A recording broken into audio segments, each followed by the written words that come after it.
लक्ष्मीनाथसमारम्भां नाथयामुनमध्यमाम् अस्मदाचार्यपर्यन्तां वन्दे गुरुपरम्परां यो नित्यमच्युतपदाम्बुजयुग्मरुक्मव्यामोहतस्तदितराणि तृणाय मेने अस्मद्गुरोर्भगवतोऽस्य दयैकसिन्धोः रामानुजस्य चरणौ शरणं प्रपद्ये।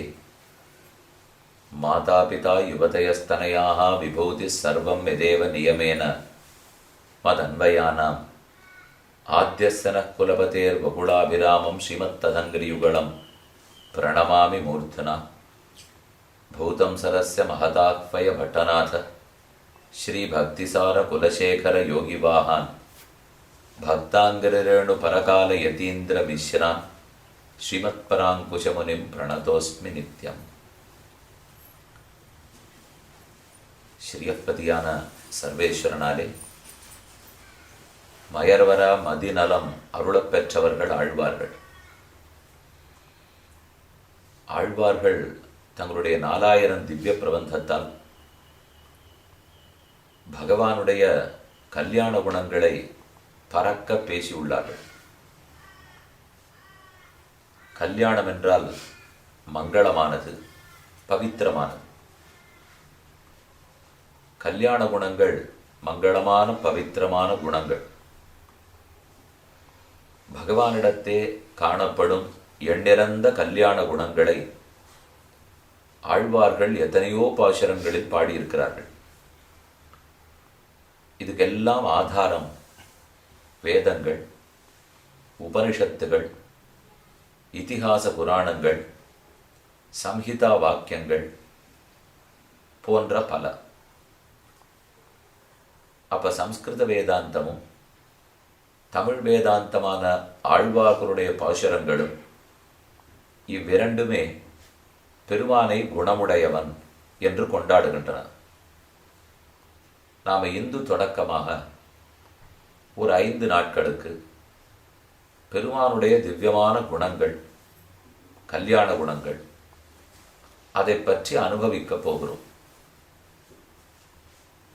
குணங்களை பற்றி எவ்வளவு நேரம் பேச முடியும் என்று தோணலாம். இதை பற்றி நம்ம பூர்வாச்சாரியர்கள் ஒரு கருத்து சாதித்துள்ளார்கள். அதை பார்த்தோம்னா நம்ம கேள்விக்கு தானே பதில் கிடைச்சிடும். பரபக்ஷ பிரதிக்ஷேபத்துக்குடலான, அதாவது ஓரோர் ஆச்சாரியனும் இதுதான் வைதிக மதம் என்று ஸ்தாபிப்பதற்காக வேதாந்தத்தை நன்கு கற்கிறார். அதை தர்க்க சாஸ்திரம், வியாக்கரணம், மீமாம்சை இதெல்லாம் உயர்ந்த வாத கிரந்தங்கள். நியாயம் தர்க்கம்னு சொன்னாலே ஒரு விஷயத்தை வேதம் சொல்றதுனால் அதை மற்ற பேருக்கு எடுத்துரைக்க, ஸ்தாபித்து கொடுக்க நாம் என்ன ரீதியை, என்ன வழியிலே வாதங்களை எடுத்து வச்சு ஸ்தாபிக்கிறோமோ அந்த வாதங்களையெல்லாம் நமக்கு சொல்றது தான் தர்க்க சாஸ்திரம். அப்போ தர்க்க சாஸ்திரங்கிறது தனித்து பெருமை கிடையாது. வேதத்தை சம்மதித்த, வேதத்தால் அனுகிரகிக்கப்பட்ட தர்க்கத்துக்கு தான் ஏற்றம். வேதத்தால் அனுகிரகிக்கப்பட்ட மீமாம்சைக்கு தான் ஏற்றம். ஆக நம்ம பூர்வாச்சாரியர்கள் தர்க்க சாஸ்திரம், வியாக்கரண சாஸ்திரம், மீமாம்சா சாஸ்திரம் இது எல்லாத்தையும் நன்கு கற்றார்கள். ஆனால் எதுக்குனால் வேதாந்தம் இன்னதான் சொல்லித்துன்னு ஸ்தாபிப்பதற்காக. ஆனால் அதிலேயே பொழுதுபோக்க மாட்டார்கள். எப்பவாவது வாதம் வந்தால், வேதத்துக்கு விரோதமாக யாரேனும் பேசினால் அப்போ அது தப்புன்னு ஸ்தாபிக்கிறதுக்கு மட்டும்தான் அதை பயன்படுத்துவார்கள். அப்போ மற்ற சமயத்தில் என்ன பண்ணுறது? எப்போதுமே அதையே பண்ணிட்டு இருக்க வேண்டிய தேவை இருக்காதேன்னா, பொழுதுபோக்கும் அருளிச் செயலிலேயாம்படி இருக்கும் நம் பிள்ளையை போல்வார். நம்பிள்ளை நம்பூர் வரதாச்சாரியரை பற்றி இந்த ஸ்ரீசூக்தி. நம்ம பூர்வர்கள்லாம் எப்போதுமே ஆழ்வார்களுடைய பாசுரங்கள், ஆச்சாரியர்களுடைய ஸ்தோத்திரங்கள் இதை அனுபவித்து கல்யாண குணங்களிலேயே பொழுதுபோக்கி கொண்டிருப்பார்கள். ராமானுஜர் சிறந்த வேதாந்தி. அவர் வேதார்த்த சங்கிரகம், ஸ்ரீபாஷ்யம் முதலான பெரிய கிரந்தங்கள்லாம் சாதிச்சிருக்கார். அதுல நிறைய வாத பிரதிவாதங்கள் வரும். நீதிமன்ற காட்சியாட்டமே நடக்கும். முன்னும் பின்னும் இப்படி வாதம்னா உண்டா, அப்படி வாதம்னா உண்டான்னுட்டு ஒருத்தருக்கொருத்தர் மாற்றி மாற்றி வாதம். ஒரு வாதத்தை நம்ம வைக்கிறதுக்குள்ளாக ஒருத்தர் ஆக்ஷேபிப்பார். அவருக்கு பதில் சொல்ல போகும்போது வேறொரு மதத்தவர் ஆக்ஷேபிப்பார். அவருக்கு பதில் சொல்றதுக்குள்ளே முதல்ல சொன்னவரே இப்படி சொல்லியிருக்க கூடாதேன்னு ஆக்ஷேபிப்பார். இப்படி எல்லா சம்வாதம், வாதம், பிரதிவாதம் முடியறதுக்குள்ளே கிட்டத்தட்ட 50 பக்கம் ஓடிப்படும். இது மொத்தத்துக்கும் கடைசியில் ராமானுஜர் அவரே ஒரு வருத்தத்தோட சொல்லுவார், நீ தேவையில்லாம என்னை வாதத்தில் இழுத்து நானும் உன் வாதத்துக்கு பதில் சொல்லணுங்கிறதுக்காக நியாயசாஸ்திரம், வியாக்கரண சாஸ்திரம், மீமாம்சா சாஸ்திரம்லாம் சொல்லி கடைசியில் இப்போ நீ ஒத்துனுட்டேன், நான் சொல்ல வேண்டியதும் ஸ்தாபிச்சுட்டேன். ஆனால் இதற்குள்ள என்ன தெரியுமா ஆச்சு? கல்யாண குணங்களை அனுபவித்து பொழுதுபோக்கி இருக்கிற நேரத்தை வீண் வாத பிரதிவாதங்களில் போக்க வச்சுட்ட பத்தியா, அதை போய் என் நேரத்தை வீணடிச்சுட்டியே என்று ராமானுஜரே வருத்தப்பட்டுப்பார். ஆச்சரியமா பகவானுடைய குணங்கள் இருக்கிறச்சே அதை நினைத்து ஆனந்தமா பொழுதுபோக்கணுமே தவிர, வந்தால் எப்போதாவது வாதம் வந்தால் தான் பிரதிவாதம், இல்லையெனில் பொழுதுபோக்கும் அருளிச் செயலிலேயாம்படி இருக்கும் நம் பிள்ளையைப் போல்வார். அதனால எதெல்லாம் ஸ்தோத்திரங்கள் பெருமானுடைய குணங்களை அனுசந்தானம் பண்றதோ அது பண்ண பண்ணத்தான் நமக்கு நன்மை. ஏன் தெரியுமா? சாஸ்திரமே சொல்றது, பகவானுடைய குணங்களை தியானம் பண்ணு. பண்ணியானால் பயம் போயிடும். அது இல்லாம உன்னை பத்தி நினைச்சியானா இல்லாத பயமும் வந்துடும்.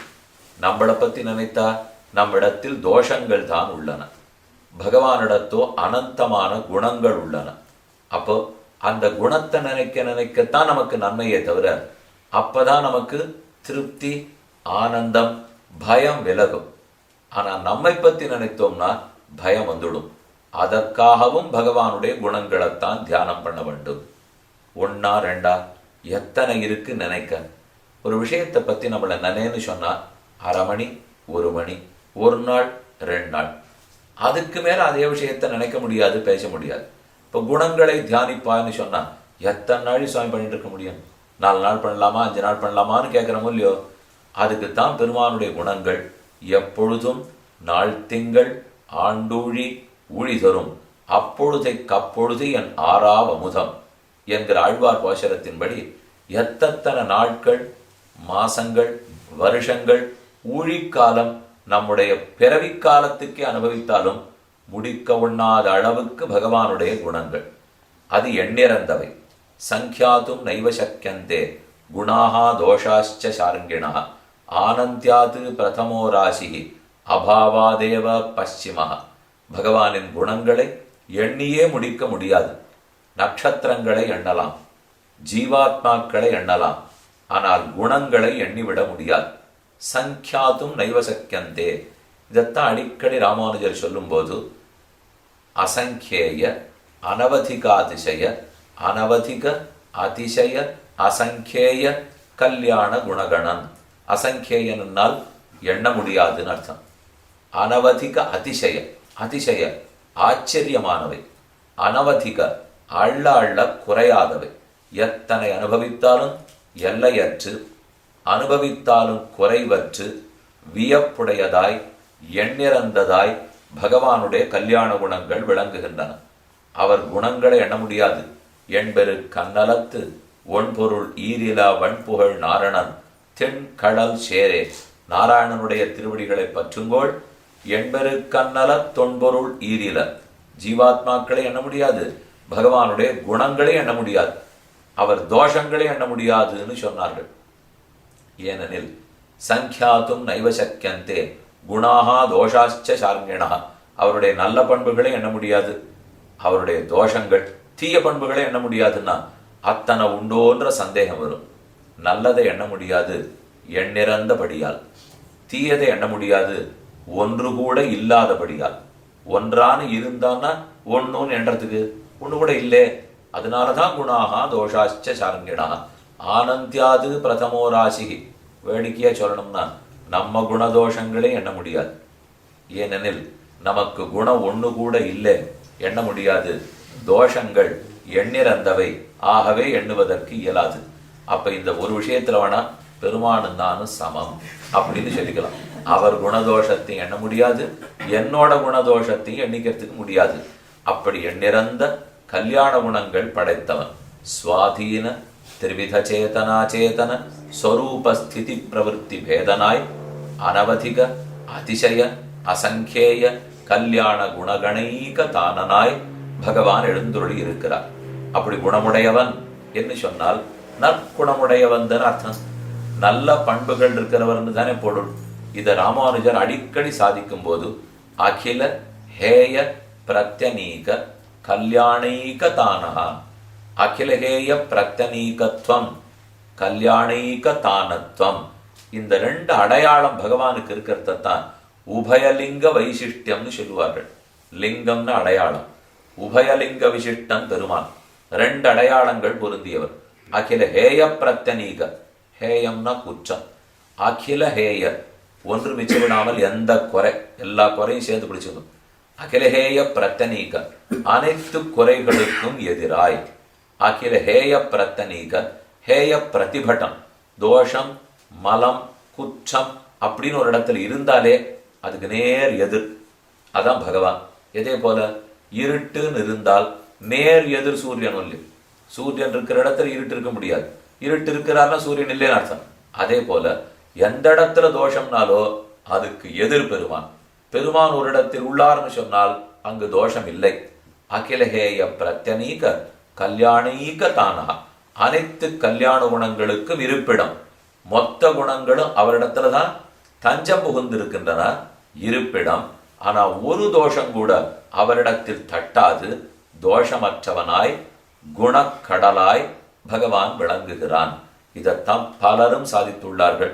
உபனிஷத்திலே இந்த ஆரம்பித்து இன்றளவுக்கு நாம மொத்த பேரும் பேசிட்டு இருக்கிறது கல்யாண குணகணௌக மகார்ணவா, பெரும் கடல். பகவான் ஒரு கடல். சமுத்திரைவ காம்பீர்யே என்பதுதான் வால்மீகி ராமாயணத்துல ஸ்லோகம். ராமனுடைய ஒரு பெருமைக்கு ஒன்னொன்ன உதாரணமா சொல்லிட்டு வரார் வால்மீகி. அவர் கம்பீரமா இருக்கார் கடல் போலே. அவர் அசைக்க மாட்டாதவரா இருக்கார் ஹிமாச்சலம் மேரு பர்வத்தத்தை போலே. ஆழமா இருக்கார் கடல் போலே. பொறுமையோடு இருக்கார் பூமாதேவியை போலே. இன்னும் ஒன்னொன்னுத்துக்கு ஒன்னொன்னு சொல்லிட்டு வரார். அதுல சமுத்திரைவ காம்பீர்யே, அவனுடைய ஆழங்காண மாட்டாத தன்மையில் கம்பீரமான சுபாவத்தில் கடல் போன்றவன். கடலிலே நிறைய மீன் இருக்கும், திமிங்கலம் இருக்கும், மாணிக்கம் இருக்கும், முத்து இருக்கும், பவளம் இருக்கும், எல்லாம் தான் கிடைக்கும். கடல்ல பவளம் கிடைக்கிறது இல்லையோ, உங்களுக்கு கிட்டக்க தானே கிடைக்கிறது. அதனால தெரியுமோ இல்லையோ, கடல்ல பவளம் இருக்கு, கடல்ல முத்து இருக்கு. அதை போல பகவான்கிற கடல். அந்த கடலுக்குள்ள எந்த பவழமும் முத்து இருக்கு. பரத்வம், சௌலபியம், சௌஹார்தம், வாத்சல்யம், சௌஷீல்யம், மார்தவம், சௌகுமாரியம், லாவண்யம், சௌந்தர்யம், காம்பீரியம், வீரியம், சௌரியம், பராக்கிரமம், இன்னெத்தனை. இப்படி எத்தனையோ குணங்கள், ஒன்னொன்னும் முத்தும் பவளமும் ரத்தினம். இதை போல பல குணங்கள் இருப்பதுதான் பகவான்கிற பெருங்கடல். அந்த கடல்ல நேர இறங்கி விடலாமா? முத்து குடிச்சுடலாமா? கடல்ல யார் இறங்குறது? முத்து குடிச்சிட முடியுமா? அதுக்குன்னு இருக்கிற சிலர் தான் அதை பண்ண முடியுமே தவிர எல்லாராலும் பண்ண முடியாது. இறங்கினா என்னாகும்? மூழ்கி படுவோம். அதை போல பகவான் குணானாம் ஆகரோமகான்னு சொல்லுகிறார்கள். குணமென்னும் பெருங்கடல், குணக்கடலாய் எழுந்துள்ளிருக்கிறார். குணப்பிரவாகம்.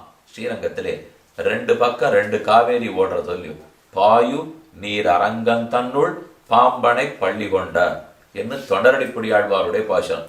அத்ரஷ்டதாம் நயனயோகோ விஷயாந்தராணாம் ஆபாதச்சூடம் அனுபூய ஹரிம்சயானம் மத்தியே கவேர துகிதுகு முதிதாந்தராத்மா.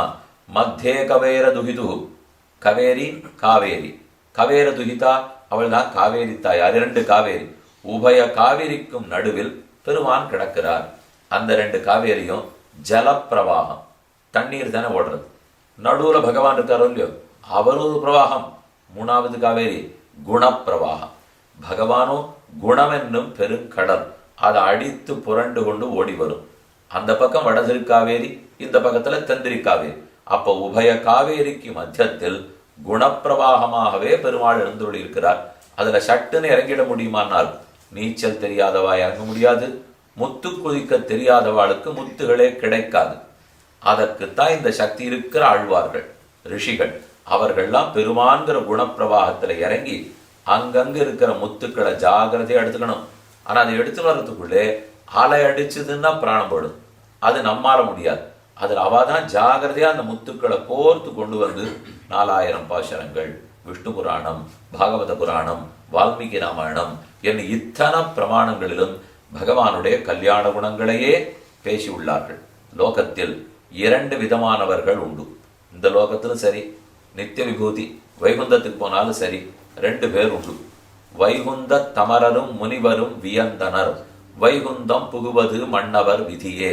சூழ்விசும்பணி முகில் பதிகத்தில் 10ஆம் பத்து 9ஆம் திருவாய்மொழி, நம்மாழ்வாருடைய திருவாய்மொழியில் சூழ்விசும்பணி முகில்னு அர்ச்சிராதி மாறித்தார். அதுல கடைசியில சொல்றார், வைகுந்த தமரரும் முனிவரும் வியந்தனர். வைகுந்தத்தில் இருக்கக்கூடிய அமரர்களும் முனிவர்களும் இந்த ஒரு முக்த ஜீவன் வந்திருக்கானே என்று ரொம்ப சந்தோஷப்பட்டார்கள், ஆச்சரியப்பட்டார்கள். இனி நம்மோட சேர்ந்து அனுபவிக்கிறதுக்கு இன்னொருத்தர் இருக்கார் அப்படின்னு திருப்திப்பட்டார்கள்னு பாசுரம். அங்கே வைகுந்த தமரரும் முனிவரும் இருக்கும் இல்லையோ. அப்ப அமரர்கள்னா நித்திய சூரிகள் என்ன பண்ண போறா, முனிவர்கள்னா என்ன பண்ண போறா? ஏன் 2 கோட்டி பிரிக்கிறார்? இப்போ ஒன்னா சொல்ல போறாரா? அமரர்கள்ங்கிறது யார், முனிவர்கள்ங்கிறது யார்? இந்த 2 என்ன பிரிவுன்னு அங்க ஒண்ணு ஞாபகம் வச்சுக்கோ. இன்னொன்னு, புள்ளும் சிலம்பினகான் புள்ளரையன் கோயிலின் வெள்ளவெளி செங்கின் பேரரவம் கேட்டிலையோ, பிள்ளா எழுந்திராய் பெமரஞ்சுண்டு கள்ளச்சகடம் கலக்கடிய காலோச்சி வெள்ளத்தரவில் துயிலமர்ந்த வித்தினை உள்ளத்து கொண்டு முனிவர்களும் யோகிகளும் என்ன 2 கொல்லியும். இது யார் முனிவர், அது யார் யோகி? உன்ன முனிவர்னால் அவர் தான், யோகினால் அவர் தானே. ஏது முனிவர்களும் யோகிகளும் இருக்கே. இதை போல 1-2 இடங்களில் 2 பேர் சொல்லியிருக்கார் பாருங்க. அதுக்கெல்லாம் நம்ம பூர்வாச்சாரோட வியாக்கியானம், ஒருத்தர் கைங்கர்ய நிஷ்டர், மற்றொருத்தர் குணநிஷ்டர். கைங்கர்ய நிஷ்டர், குணநிஷ்டர். நமக்கே நம்மளையே 2ஆ பிரிஞ்சு விடலாம். சில பேருக்கு கோவிலுக்கு போய் நிறைய செய்யணும், பூத்தொத்துன்னு வந்தா பண்ண சொல்லுவா, இதை எடுத்து அங்கே போடு, அதை எடுத்து இங்கே போடு, வாகனத்தை கட்டு, அதை பண்ணு, இதை பண்ணு. எதை பண்ணாலும் நான் முன்னே வந்து நின்று நன்னா பண்ணுவா. அதே கோவில்ல ஆரோத்தர் உபன்யாசம் பண்ணிட்டு இருக்காருன்னு வச்சுங்க, அந்த பக்கமே அவளால் போக முடியாது. இதை வேகமாக பண்ணிட்டு இருப்பாளே தவிர அங்கே போய் உட்காந்து கேளுங்களேன்னா, எனக்கு என்னமோ மனசு பொருந்தலை சுவாமி, நீர் எத்தனை நாள் வேணா என்னை செருப்பா தைச்சு போட சொல்லும், நான் செய்கிறேன், அது முடியுங்கிறாலும் இல்லையோ. அவள்லாம் கைங்கரிய நிஷ்டர்கள், கைங்கரியத்திலேன்னு விருப்பம் இருக்கிறவா. அதே இவா இங்கே உட்காந்துருக்காளே, உபன்யாசத்துல 10-50 பேர் உட்காந்துருக்காளோ இல்லையோ, அவள் உபன்யாசம் முடிஞ்ச உடனே சாத்து முறையாகும், பிரசாத விநியோகம் ஆகும், வாங்கிப்பா, கிளம்பி போடுவா. அவர்களை வந்து பாராவா எவ்வளவு உழைக்கிறா வாருமேன்னா, அதெல்லாம் பகவான் அந்த பாக்கியத்தை கொடுக்கல. நாங்க கல்யாண குணங்களை நன்னா அனுபவிக்க போறோம், குணத்தை அனுபவிக்கிறதா எங்களுக்கு தெரியும், நாங்க குணானுபவம் பண்ணிட்டு கிளம்பி போடுறோம்வா. 2 பேரையுமே குறை சொல்லல பூர்வர்கள். அப்படி இருக்கிறவாள் அப்படி பண்ணிட்டோம், இப்படி இருக்கிறவ இப்படி பண்ணிட்டோம்.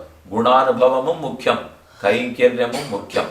2 சம பிராதான்யம், சமமான ஏற்றம் படைத்தவர். அது நித்திய மண்டலத்துல போனா கூட சில பேர் குணத்தை அனுபவிச்சதே உட்காந்துருப்பாளாம்.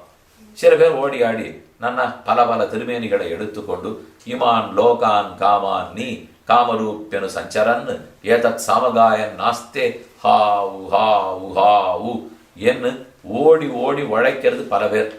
அப்படி ஒன்றும் செய்ய மாட்டா, அமர்ந்து பகவத் குணங்களையே தியானம் பண்ணிருக்கிறது சிலர். நீங்க 2ஐயுமே பார்க்கலாம். ஹனுமானுடைய சித்திரம் பல இடத்துல பார்த்துருக்கோம் இல்லையோ. அவர் கடலை தாண்டாப்புல சித்திரம், சஞ்சீவி மலையை தூக்கின்னு வராப்புல சித்திரம். அதே ராமலட்சுமணால் 2 பேரையும் தூக்கி வச்சுட்டு சேத்துவை தாண்டி போற மாதிரி சித்திரம். இதெல்லாம் ஒரு பக்கம் பார்க்குறோம். அப்படின்னா அவர் கைங்கரிய நிஷ்டர்னு அர்த்தம். ஓடுன்னு ஓடினார். சரி, யுத்தம் முடிஞ்சு போச்சு, ராமனுக்கு பட்டாபிஷேகம் எடுத்து. அப்புறம் என்ன வேலை செஞ்சான்னு ஒரு ஸ்லோகம் காணுமே. உத்தர ராமாயணம் முழுக்க வாசி பார்க்குறமே. உத்தரகாண்டத்துல என்ன இருக்கு? ஹனுமான் என்ன பண்ணார்னா பல வேற சித்திரம் பார்த்துருப்பேன். இப்படியே அமர்ந்துட்டு இருப்பார், இல்லைன்னா கையில கட்டையை ஏந்தி கொண்டு இப்படி பாடிட்டு இருந்திருப்பார். எங்கோ தனித்து அமர்ந்து தியானம் பண்ணிருக்கார். அப்ப அவர் குணநிஷ்டர் ஆயிட்டார். அவரே கைகிரி நிஷ்டரா இருந்தார், வேலை வேணும்னு நினைச்சு அவரே குணநிஷ்டர் ஆயிட்டார். அந்த வேலை ஆயிடுச்சு, வேலை முடிஞ்சது, ராம கைங்கரியம் கிடைச்சாச்சு. அப்ப இனிமே நாம குணானுபவமே பண்ணிட்டு இருப்போம். இது 2ம் ஒரு உருவம் தான் ஆஞ்சநேயர். அந்த மாதிரி யாராலையும் சுலபமா இருக்க முடியாது. வேணும்னா எந்த வேலைக்கும் போக தெரியணும். பலரும் வேலை செஞ்சு பழக்கப்பட்டவா, உக்காந்து ஏதானு எழுதிட்டு படிச்சுட்டு இருக்குமேனா தவிப்பா முடியாத அவளால. அடுத்தடுத்து ஏதானு போத்தான் தோணுமே தவிர, ஆனா கொஞ்சம் நாள்பட நமக்கா நிதானப்படுத்திக்கிறதுக்கு நாம தான் தெரியணும். ஓடிட்டே இருக்கோம்னு சொன்னால் கொஞ்சம் ரஜோகுணம் தொடருதுன்னு அர்த்தம். அமர்ந்து நன்கு தியானம் பண்ண முடியறதுன்னா சத்துவகுணம் வளர்றதுன்னு அர்த்தம். ரெண்டுமே வேணும். கைங்கர நிஷ்டை இருக்க வேண்டும், குணநிஷ்டையும் இருக்க வேண்டும். அதனாலதான் பாசுரத்துல எல்லாம் வைகுந்த தமரரும் முனிவர்களும் யோகிகளும் மெல்ல விழுந்து அரியன்ன பேரறவும் என்ன ரெண்டையும் சேர்த்து சொல்லியிருக்கார்கள். நாம கைங்கரியமானோம், அப்பதான் உடல் பெற்ற இன்பம். தியானித்தாத்தான் மனசுத்தி ஏற்படும். கைங்கரியம் பண்ணிட்டே இருக்கிறச்சே ஓடுவோமே தவிர எதற்காகனு மனசை நினைக்கலன்னு வச்சுங்க, அப்ப அந்த மனசு அழுக்கா இருந்துட்டே கை கால் மட்டும் கைங்கரியம் பண்ணிட்டு இருக்கும். பெருமாளுக்கு பூ தொடுக்கிறோம், அப்ப மனசால் அவரை தியானித்து கொண்டு பூ தொடுக்க வேண்டும். ரெண்டு சேர்ந்து தான் நடக்கணும். தியானிக்கணும்னா எத்தை தியானிக்கலாம், தியேயம் எது, ஏதோ ஒண்ணு தியானிக்க வேண்டும் இல்லையோ, அதை பத்தி சாஸ்திரம் ரொம்ப ஆச்சரியமா சொல்றது. தக்ரம் விபாப்பம் பரமேஸ்வரூபம் யத் புண்டரீகம் புரமஸ்ஸ சர்க்கஸ்தம் தத்ராபி தக்ரம் ககனம் விஷோகா தஸ்மின் யதந்தஹ தது உபாசித்தவ்யம். அது உபாசிக்கத்தக்கது. தஸ்மின் தது உபாசித்தவ்யம், ஆங்கு அவனிடத்தில் அது உபாசிக்கத்தக்கது. தஸ்மின் யதந்தஸ்தது உபாசித்தவ்யம், அதற்குள் எது இருக்கிறதோ அது உபாசிக்கத்தக்கது. தான் உபனிஷத் சொல்றது. இப்போ தஸ்மின் யதந்தஹ தது உபாசித்தவ்யம், அதற்குள் எது இருக்கிறதோனால் எதற்குள், எதுக்குள்ளயோ என்னமோ இருக்கு, அதனை உபாசிப்பாய் என்று சாஸ்திரம் சொல்றது. அது நம்ம கிட்டேந்து இப்ப எடுக்க ஆரம்பிக்கிறது. இதோ ஹிருத் புண்டரீகம், உங்க ஒத்தொத்தருக்குள்ளேயும் ஹிருதய தாமரை உள்ளது. அந்த தாமரை தலைகீழ் பிடிக்கப்பட்ட தாமரையாட்டம் இருக்கும். அதான் ஹிருத் புண்டரீகம். ஹிருதய கமலம்னு கோலம் முன்னாடி எல்லாம் போட்டுருந்தா, இப்பவும் போட்டுருக்கீங்கன்னு நினைக்கிறேன், போட்டுருந்தா நல்லது. அப்ப ஹிருத் கமலம், ஹிருதய புண்டரீகம், ஹிருதய கமலம்னு அதுக்கு ஒரு பெரிய கோலம்.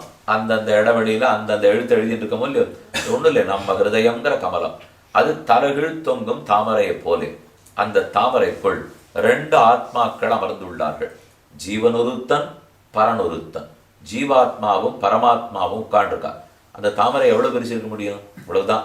நம்ம முட்டி தானே தாமரை. இப்போ அந்த தாமரையில இருக்கிற இடமே இவ்வளவுதான். அதற்குள்ள சின்ன இடைவெளி இருக்குமா, சூக்ஷ்மமான இடைவெளி. யத் புண்டரீகம் புரமஸ்ஸ சத்குஸ்தம் தத்ராபி தக்ரங்ககனம் விஷோகா, அதற்குள்ள இருக்கிற சிறு ஆகாசம் தஹராகாசம். தஹராகாசம் சிறு ஆகாசம். அந்த ஆகாசத்துக்குள்ள பெருமான் எழுந்துள்ளி இருக்கிறார். அப்ப ஹிருதய தாமரை, அதில் இருக்கும் இடைவெளி, இடைவெளிக்குள்ளே பரமாத்மா எழுந்துள்ளி இருக்கிறார். தஸ்மின் யதந்தஸ்தது உபாசித்தவ்யம், அந்த பரமாத்மாவுக்குள் எது இருக்கிறதோ அதை உபாசிப்பாய். பரமாத்மாவுக்குள் எது இருக்கும்? குணங்கள் குணங்கள் குணங்கள். பெருமானுடைய அபரிமிதமான கல்யாண குணங்களை உபாசிப்பாய் என்று உபனிஷத்து நமக்கு சொல்றது. எதற்காக கல்யாண குணங்களை உபாசிக்க வேணும்னால் அனைத்தும் அதனால் தான் நடக்கின்றன. எது இந்த லோகத்தில் நடக்கிறதோ எல்லாம் பகவத் கல்யாண குணங்களால தான் நடக்கிறது. அதனாலதான் அதையே உபாசிக்க வேண்டும். உலகத்துக்கு காரணம் யாரோ, ஜெகத்காரணம் யாரோ அவனை உபாசிப்பாய் என்று சாஸ்திரம் சொல்றது. ஜெகத்காரண பிரம்மத்தை தானே உபாசிக்க சொன்னது. நீ குணத்தை உபாசிக்க சொல்றீரே, பிரம்மத்தை உபாசிக்கணுமா குணத்தை உபாசிக்கணுமான்னா? ஜெகத்காரணத்துவங்கிறதே குணம் தானே. ஜெகத்காரணமான பிரம்மத்தை உபாசிப்பாய்னு சொன்னா அப்போ மனுஷனை உபாசிக்காதே, பிரம்மத்தை உபாசிப்பாய். ஏனெனில் மனிதன் படைக்கப்பட்டவன், அவன் படைப்பாளி. படைப்பாளியை உபாசிப்பாய்னா என்னன்னு உபாசிக்கணும்? படைக்கிறவன்னு தானே உபாசித்தாகணும். அப்ப படைக்கும் தன்மை அவனுடைய குணம் தானே. ஜெகத்காரணத்துவம் என்னும் குணம், அந்த குணத்தோட பொருந்தி இருக்கிற பெருமானை உபாசிக்க வேண்டும் என்னுதான் சாஸ்திரம் விதிக்கிறது. அதுதான் தஸ்மின் யதந்தஸ்தது உபாசித்தவ்யம், அந்த பிரம்மத்துக்குள் இருக்கும் கல்யாண குணங்களை உபாசிப்பாய். எவ்வளவு நேரம் உபாசிக்க? எத்தனை நேரம் வேணும்னாலும் செய்யலாம். ஏனெனில் குணங்களுக்கு எல்லை கிடையாது. எல்லையற்ற கல்யாண குணங்கள், எண்ணற்ற கல்யாண குணங்களா, கணக்கில்லாத குணங்களா, அல்லது எல்லையற்ற குணங்களா? கணக்கு கிடையாது. லட்சம், 10 லட்சம், கோடி, 10 கோடி கணக்கில்லாதவை. அதுக்கு தான் அசங்கேயம்னு பேர். சரி, கணக்கில்லாத போட்டோம். ஒன்னே ஒண்ணு நாம் எடுத்துக்கலாம் இல்லையோ. அந்த ஒரு குணத்தை எடுத்து அதை எவ்வளவு ஆழம்னு அனுபவிச்சு எல்லையை பார்த்து விடலாமான்னா ஒரு குணத்துக்கும் எல்லை கிடையாது, எண்ணிக்கைக்கும் எல்லை கிடையாது. ஓர் குணத்தை அனுபவித்து முடித்து விடலாமா என்றால் அதற்கும் எல்லை கிடையாது. அதனாலதான் அசங்கேயமாய் அனவதிகமாய், அவதி எல்லை, அனவதிக எல்லையற்ற, ஒன்னொன்னும் அனுபவிக்க ஆரம்பிக்கிச்ச ஒண்ணுக்கு கூட எல்லை இருக்காது. சரி, ஒன்னொன்னுக்கு எல்லை இருக்க வேண்டாம், மொத்தமா எவ்வளவு தெரிஞ்சுக்கலாமாண்ணா அதுவும் தெரியாது. அப்படின்னால் ஆழ்வார்கள், திருப்பாணாழ்வார் 10 பாசுரம் பாடுறார். அதே இப்ப திருமங்கி ஆழ்வார் 1084 பாசுரம் பாடினார். தொண்டரைப்பொடி ஆழ்வார் 45 பாசுரம் தான் பாடினார். அப்ப 45 பாசுரங்கள் அளவுக்கு குணம், 10 பாசுரங்கள் அளவுக்கு குணம். திருப்பாணாழ்வார் 10 பாட்டுல முடிச்சுட்டார்னா அப்ப அவர் பார்த்த குணம் அவ்வளவுதானே, அவ்வளவுன்னு இருக்குன்னு தானே சொல்லணும். இப்ப நம்மாழ்வாருக்கு நிறைய குணங்கள், ஆனா திருப்பாணாழ்வாருக்கு 10 குணங்கள் தான் என்று சொல்லலாமானால் இவர் நாக்குக்கு இருக்கிற எல்லை அது, குணங்களுக்கு இருக்கும் எல்லை அல்ல. இவருக்கு ஒரு சக்தி இருக்கும் இல்லையா பாடுறதுக்கு, இவருக்கு பாடுறதுக்கு அவ்வளவுதான் சக்தி இருந்தது, அவ்வளவுதான் முடிஞ்சது, பாடினார். அதை பத்தி அழகான சாஸ்திரம், ஒரு பிரமாணம் உண்டு. அதாவது ராமனுக்கும் ராவணனுக்கும் சண்டை நடந்த சொல்லியும் 2 பக்கத்துல இருந்து ஒரே அம்பு, இந்த அஸ்திரம் அந்த அஸ்திரம், பாசுபதாஸ்திரம், ஆக்னேயாஸ்திரம், வாருணாஸ்திரம், நாகாஸ்திரம், காருடாஸ்திரம் மாத்தி மாத்தி விட்டுண்டா. 7ஆம் நாள் போட்டான் ராவணன், முடிஞ்சு போச்சு, சண்டையே முடிஞ்சு போச்சு. உடனே நம்ம ஆட்டம் ஒரு அறிவில் எழுந்திருந்து சொன்னார், சண்டையில் ஏன் தெரியுமா நின்றது, இனி ஆகாயத்தில் அம்புகள் விட இடமில்லை, ஆகவே சண்டை நின்று போயிட்டுருந்தான். அம்பு விடுறதுக்கு இடம் இல்லைங்கிறதுனாலே சண்டை போடும் பொழுது விடுறதுக்கு ராவணனுக்கு தலை இல்லை, அதனால நின்று படுத்தது தவிர ஆகாசத்துல இடம் இல்லாத இல்லை. இப்போ அதே போல இப்ப 10 பாசுரத்துல திருப்பாணாழ்வார் நிறுத்திட்டார்னால் அரங்கநகரப்பனின் குணங்களுக்கு குறை இல்லை, அது நிறைய இருக்கு. நாக்குக்கு குறை, நாக்குக்கு அவ்வளவுதான் பாட முடிஞ்சது, பாடி நிறுத்திட்டாரே தவிர, அதனால அவருக்கு அது முடிஞ்சதுன்றதுக்காகவோ முடியலைங்கிறதுக்காகவோ குணங்களுக்கு எந்த குறையும் வராது. இதிலே இஷுப் ந நிவர்த்தந்தே நது கோவிந்த குணக்ஷயாது, இது இஷுக்ஷயான் நிவர்த்தந்தே. ஆகாயத்தில் அம்புகள் முடிஞ்சு போச்சு அப்படிங்கிறதுக்காக விடுறவன் இல்லை அப்படிங்கிறதுக்காக சண்டை நின்று போச்சே தவிர இதை ஞானம் அங்கே இடம் இல்லைங்கிறதுக்காக நின்றுது. அதே போல மதிக்ஷயான் நிவர்த்தந்தே, என் புத்தி எவ்வளவுதான் சுவாமி இருக்கு, அதனால நான் பாடி முடிச்சேன், அதற்கு மேல் அவன் குணங்களுக்கு எந்த குறையும் கிடையாது. இப்படி குணசீலனாய் குணவானாய் அனைத்து கல்யாண குணங்களும் நிரம்பியவனாய் பெருமான் உள்ளார். அப்படின்னா அடிப்படையில இதை ஞாபகம் வச்சுக்கோ, குணங்களைத்தான் உபாசிக்க வேண்டும். தஸ்மின் யத் அந்தஸ்தது உபாசித்தவ்யம், பகவானுடைய குணங்களை உபாசிக்க வேண்டும். குணங்கள் அவன் 2 வெவ்வேறு, குணங்கள் வேறே, அவன் வேறே. ஆனா அவனை விட்டு குணங்கள் பிரியாது, எப்போதும் அவனோட கூடித்தான் குணம் இருக்கும். அதாவது விசிஷ்ட பிரம்மம்னு சொல்றோம் இல்லையோ, விசிஷ்டம்னா கூடியதுன்னு அர்த்தம். விசிஷ்ட பிரம்மம்னால் கூடிய பிரம்மம். எதோடு? குண விசிஷ்ட பிரம்மம். கல்யாண குணங்களோடு பகவான் எப்பவும் கூடித்தான் இருக்கார், ஒரு குணமும் அவரை விட்டு பிரியாது, அனைத்தும் அவரோட தான் இருக்கும். இதுல ஒரு வேடிக்கையான சரித்திரம் வேதாந்த தேசிகன் சாதிக்கிறார். ஒரு தடவை ராமனிடத்தில் இருக்கிற அனந்த கோடி குணங்கள் எல்லாம் ஒன்று கூடி பேசித்தான். எத்தனை நாள் ஒத்தரட்டியே இருக்கிறது, நம்ம கொஞ்சம் பிரிஞ்சு அவ வாழ்த்த ஒரு குணம் ஒரு 7 நாள், ஒரு வாரம் கெடு வச்சுப்போம். 7 நாள் போய் அவ வாழ்த்த வாழ்ந்துட்டு திரும்ப பேசி பாடலையோ. இந்த பள்ளிக்கூடத்துல படிச்சு முடிச்சுட்டு கிளம்புற பிள்ளைகள்லாம் பேசி வச்சுப்பா, நாம எல்லாரும் போவோம், படிப்போம். 10 வருஷம் கழித்து இதே நாள் இதே தண்ணீர் தொட்டிக்கு பக்கத்துல வந்து நிற்போம், நாம 2 பேர் பேசிப்போம், அவ எப்படி இருக்கா நம்ம பார்ப்போம் அப்படின்ட்டு கிளம்பி போறாலும் இல்லையோ. அது போல இது அத்தனை நாளுக்கெல்லாம் இழுக்கல, இது ஒரு 7 நாள் போயிட்டு வருவோம் அப்படின்னு இறங்கி போச்சு. 7 நிமிஷம் கூட வெளியில போல, 7 நிமிஷம் சுத்தி கருணை ஒருத்தரட்ட போய் இனிமே இங்க கொடுத்துன்னு இருக்கலாம்னு ஆரம்பிச்சது. அவர் 3ஆவது நிமிஷம் வெடிக்க ஆரம்பிச்சுட்டார். தய இன்னொருத்தரிடத்துல போய் இங்க இருக்கலாம்னு ஆரம்பிச்சது. அவருக்கு புறத்தியார கண்டாலே பிடிக்கல. தானம் இருக்கிறதெல்லாம் கொடுக்கலான்னு ஆரம்பிச்சது. வாழ்ந்து வரலாமான்னு அவர் ஆரம்பிச்சுட்டார். பார்த்தது இந்த குணங்கள்லாம் ஒத்தரட்டி நம்ம போக முடியாது, மாறாம இருக்கணும்னா ராமன் ஒருத்தன் தான் வழி என்ன மொத்தம் திரும்பி வந்து இனிமே தப்பித்தவரி விஷப்பரீட்சை வேண்டாம் என்ன ராமனிடத்திலே இருந்துடுத்து. அத்தனை குணங்கள் பெருமானுக்கு ஒரு நிமிஷம் பிரியாத குணங்கள், எப்போதும் அவன் குணங்கள் அவனோடு தான் இருக்கும். அதனாலதான் குணவான் குணவான் என்ன பூர்வர்கள் விடாம பாடிட்டு இருக்கா. வால்மீகி பகவான் நாரதரிடத்துல கேட்க ஆரம்பிச்சதே கோன்வஸ்மின் சாம்பிரதம் லோகே குணவான், இந்த பூலோகத்தில் இப்ப யார் குணவான் என்னும் 16 கேள்விகளை அடிக்கினார். கோன்வஸ்மின் சாம்பிரதம் லோகே குணவான் கஷ்ச வீரியவான் தர்மஜ்ஞ கிருதஜ்ஞ சத்யவாக்கியோ திருடவ்ரதா சாரித்ரேண ச கோயுக்தா சர்வபூதேஷு கோஹிதா வித்வான் கஹா கஸ்ஸமர்த்தஸ்ச கஸ்ஸைக பிரியதர்சனா ஆத்மவான் கஹா ஜிதக்ரோதா த்யுதிமான் கோனசூயகா கஸ்ய விப்ரதி தேவாச்ச ஜாதரோஷஸ்ஸ சயுகே என்று எத்தனையோ குணங்கள். இது இத்தனை யார்கிட்ட இருக்கு? ஒருத்தர்கிட்ட ஒரே காலத்தில் இருக்கணும். அதுதான் எனக்கு இருக்கிற விதினார்.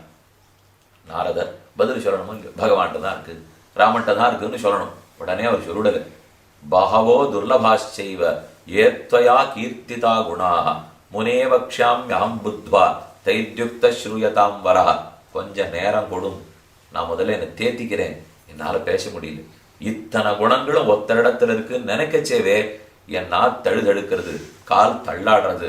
கொஞ்சம் அவகாசம் கொடும், என்னை கொஞ்சம் நான் தேத்தினுட்டு உமக்கு நிதானமா அப்புறம் சொல்றேன். ஆக குணத்தை அனுபவிக்க புக்கால், குணத்தை அனுபவிக்க போனா அப்பேற்பட்ட தேவரிஷி நாரதரையும் ஒரு கலக்கு கலைக்கின்ற சொல்லியோ அவ்வளவு குணமுடையவன் பெருமான். அதே போல இது நாரதர் பதில் சொல்ல ஆரம்பித்து ஓஹோனு குணங்கள்னு சொன்னது இருக்கட்டும். கண்ணுன்னு சிறுத்தாம்பை மதுரகவி ஆழ்வார் பாடுறார். அவருக்கு தெய்வமே நம்மாழ்வார் தான். அவரை தவிர அவருக்கு தேவுமற்றலியேன் குருகூர் நம்பி, ஆச்சாரியனை தவிர அவருக்கு தெய்வமே இல்லை. அப்படி இருக்கிற மதுரகவிகள் நல்ல நிஷ்டை, சரமபர்வ நிஷ்ட, ஆச்சாரிய அபிமானம். அப்படி இருக்கிறவரை கூட கண்ணனுடைய சேட்டத்தும் குணமும் முதல் முக்கா பாட்டு தன்னை பாட வச்சுடுச்சு.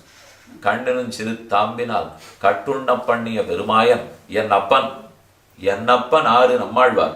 அதை விட்டுட்டு என்னப்பன்னு கண்ணனை சொல்றாரு என்னால் அந்த அளவுக்கு கண்ணனின் குணங்கள் மதுரகவி ஆழ்வாரி ஈர்த்தன. சுதாரிச்சுட்டார். நல்ல வேளை இந்த மாதிரி பாடட்டுமேன்னு தெரிஞ்சவர், பேச தெரிஞ்சவா, வாய் வரைக்கும் ஒரு தப்பானது வந்துடுத்துன்னா கூட அதுல இருக்கிறது கொஞ்சம் வார்த்தைகளை மாத்தி போட்டா சரிப்படுத்த முடியலாம். ஆனா அது பேசுற வேகத்துல பண்றதுக்கு வரணும். என் அப்பன்ற வரைக்கும் சொல்லிட்டார். என் அப்பனில் நன்னித்தன் குருகூர் நம்பி என்ன கால்னுட்டு என் அப்பன்னு சொல்லிட்டேனே நினைச்சுக்க வேண்டாம். அதை விட நம்மாழ்வார் வைபவம்னு சொல்ல வந்தேன். முடிச்சிட்டார். ஒரு வக்கீல் நம்ம பக்கத்துக்கு வாதாடணும், ஆனா அவர் மறந்து விட்டார் எந்த பக்கத்து வக்கீல்னுட்டு. அதனால எதிர்கட்சிக்கு ரொம்ப வேகமா வாதாடிட்டு இருக்கார். இங்க இந்த கட்சிக்காரன் தவிக்கிறான், இவர் என்ன நமக்காக வாதாடுறாரா அவருக்காக வாடுட்டு கிட்டக்க ஜாட காட்டுறான். சாமி எனக்காக பேசுறோம், அங்க பேச வேண்டாம். அந்த வக்கீல் அப்புறம் புரிஞ்சு விட்டான், ஓஹோ நம்ம ஏதோ மாத்திட்டோம் போல இருக்கு. சட்டுன்னு அவரான சாமர்த்தியக்காரன். இத போல எத்தனை வாதங்கள் உங்கள் பக்கத்தில் இருந்தாலும் என்னிடத்தில் பதில் இருக்கிறதுன்னு கூற வந்தேன் அப்படின்னு முடிச்சுட்டார். எல்லாம் சொல்லிடுச்சு. அப்ப கண்ணன் சிறுத்தாம்பினால் கட்டுண்ண பண்ணிய பெருமாயன் என் அப்பனில். அப்ப என்னப்பன்னு சொல்ல வைக்கிற அளவுக்கு மதுரகவியாழ்வார கூட அவன் குணங்கள் ஈர்த்தன ஒல்லியோ. அப்ப பெருமானுடைய குணங்கள் ஏழையில் இருந்து ஒன்னும் தெரியாதவனிடத்திலிருந்து பரம பண்டிதர்களான வித்வான்களான வேதன சீலர்களான ரிஷிகள் வரை அனைவரையும் பெருமானுடைய குணங்கள் ஈர்த்துள்ளன. அந்த குணங்கள் முதலேந்து தொடக்கம் இன்றளவுக்கு என்றென்றோ சிட்டி காலத்திலும் குணங்கள், பிரளயத்தின் போதும் குணங்கள். இத்தனை குணவானாய் பெருமான் எழுந்தருள் இருக்கிறாரே, அவரை அனுபவிக்கணும். குணத்தை அனுபவிக்கிறதுக்கு தான் நாம இருக்கோம். அப்ப குணானுபவம்ங்கிறது எது?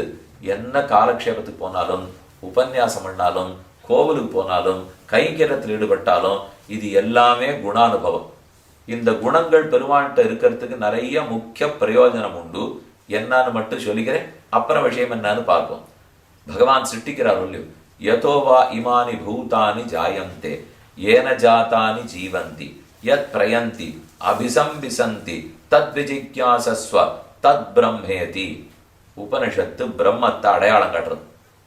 அப்ப சொல்றது, பிரம்மம் யாரிடத்திலிருந்து ஜெகத்தத்தனையும் உருவாகுமோ, யதோ வா இமானி பூதானி ஜாயந்தே ஏன ஜாதானி ஜீவந்தி. பிறந்தாச்சு, எல்லாம் உருவாயிடுச்சு. உருவானது அத்தனை யாரால் ரட்சிக்கப்படுமோ, இறுதியாய் இவை அத்தனை யாரிடத்தில் இழுத்து கொள்ளப்படுமோ, சம்ஹரிக்கப்படுமோ. யதோவா இமானி பூதானி ஜாயந்தே ஏன ஜாதானி ஜீவந்தி யத் பிரயந்தி. திரும்ப யாரை போய் அடையுமோ, அபிசம்பிசந்தி யார் மோட்சம் கொடுக்கிறார்களோ, இதற்கு எவன் முக்தி அளிக்கிறானோ அவன் பிரம்மம் என்று தெரிந்து கொள். யாரிடத்திலிருந்து லோகம் படைக்கப்படுறதோ அப்ப சிருஷ்டி காரணம்னு அர்த்தம். யாரால் படைத்தவை காக்கப்படுகிறதோ அப்ப ரட்சிக்கிறதுக்கு காரணம்னு அர்த்தம். யாரிடத்தில் அனைத்தும் லயிக்குமோ அப்ப சம்ஹார காரணம்னு அர்த்தம். இந்த முக்காரணங்களும் எவனோ. அப்புறம் இதுக்கு மேலே இப்ப இதுங்கிறதுல மோட்சம் வரவே இல்லை. இப்போ பிறக்கிறான், காக்கப்படுகிறான், இறக்குறான், சம்சாரம் முழுக்க இது உருவாக்கப்படுறது, திரும்ப முடிஞ்சு படுறது. அப்ப இதே சுழற்சி தான் அதுல இருக்கே தவிர ஒரு ஜீவன் மோட்சம் பொறுத்த வரை அதுல இல்லையோ இல்லையோ.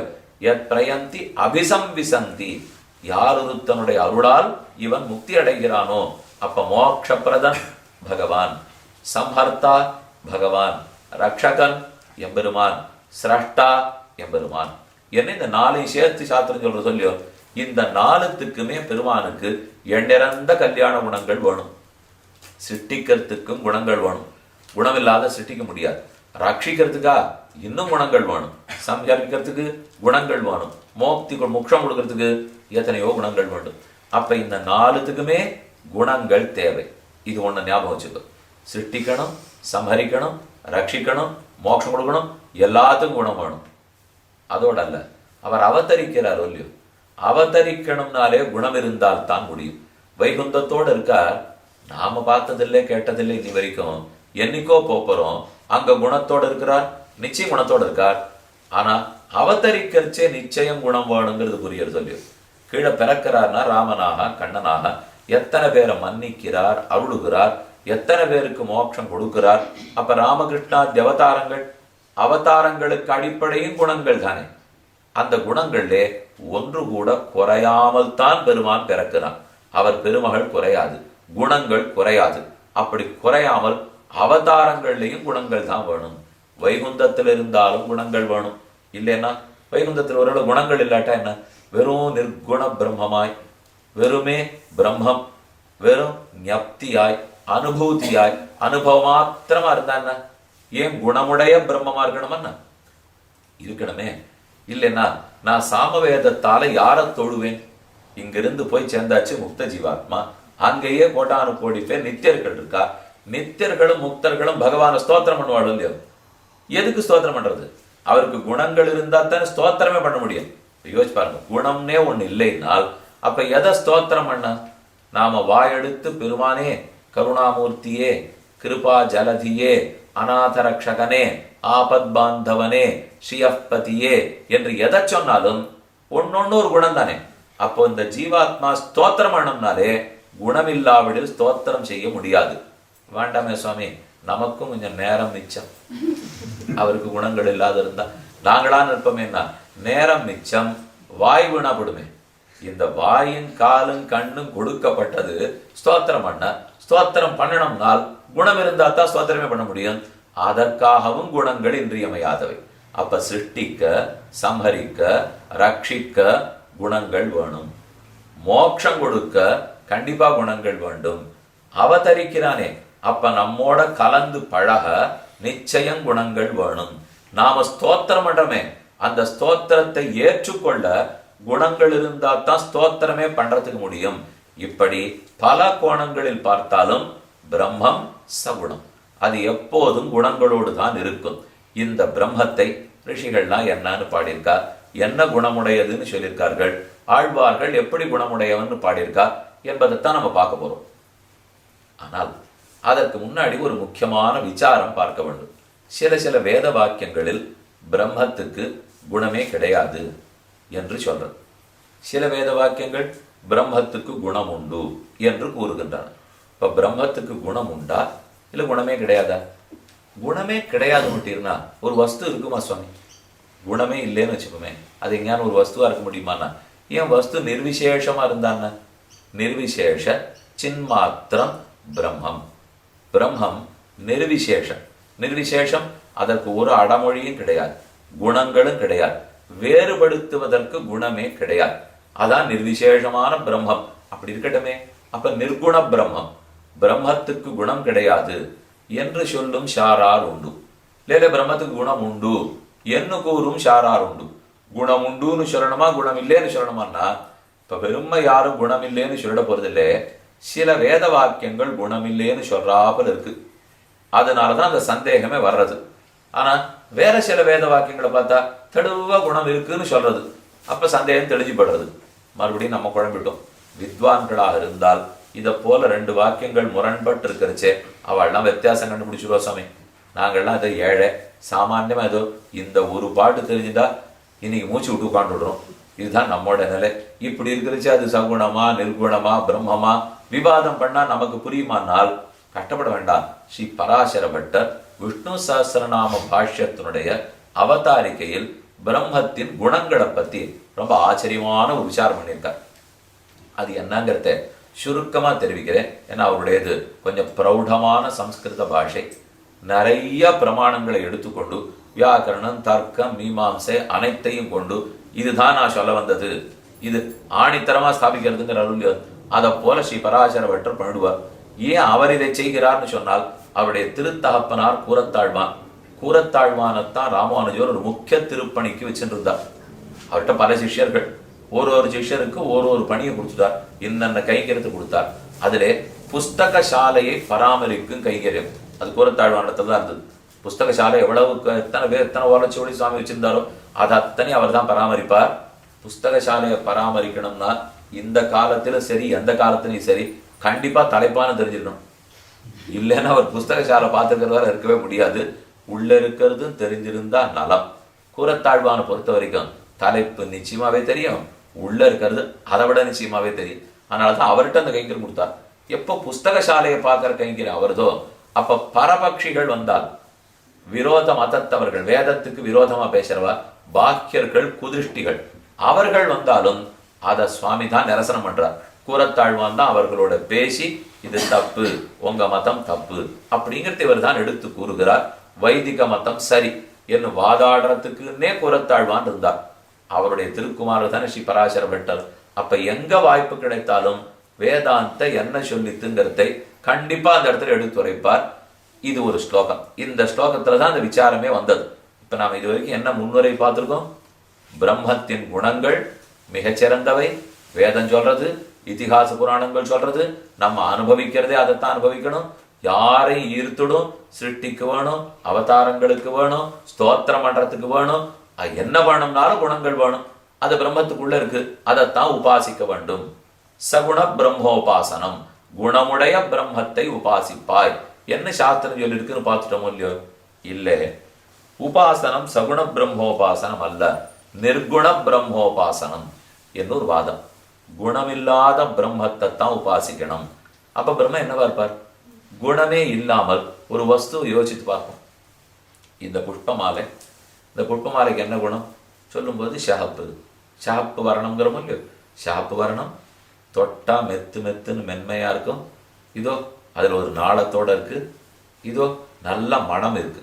அப்ப மனமுடைமை, செவந்த நிறமுடைமை, மென்மையான தொடு உணர்ச்சி பண்புடைமை, இதெல்லாம் இதுக்கு இருக்கிற குணங்களோ இல்லையோ? இது எல்லாத்துக்கும் மேல இது ஒரு விசேஷனம் இருக்கு. விசேஷனம் வியாவிருத்தியர்த்தம். ஒரு பொருளிலிருந்து மற்றொரு பொருளை வேறுபடுத்தி காட்ட வேண்டுமானால் அதுக்கு விசேஷணங்கள் போடுவோம். புரியறதுக்காக சொல்றேன். புஷ்பம், இதுல என்ன தெரியுமா விசேஷனம்? புஷ்பத்வம்.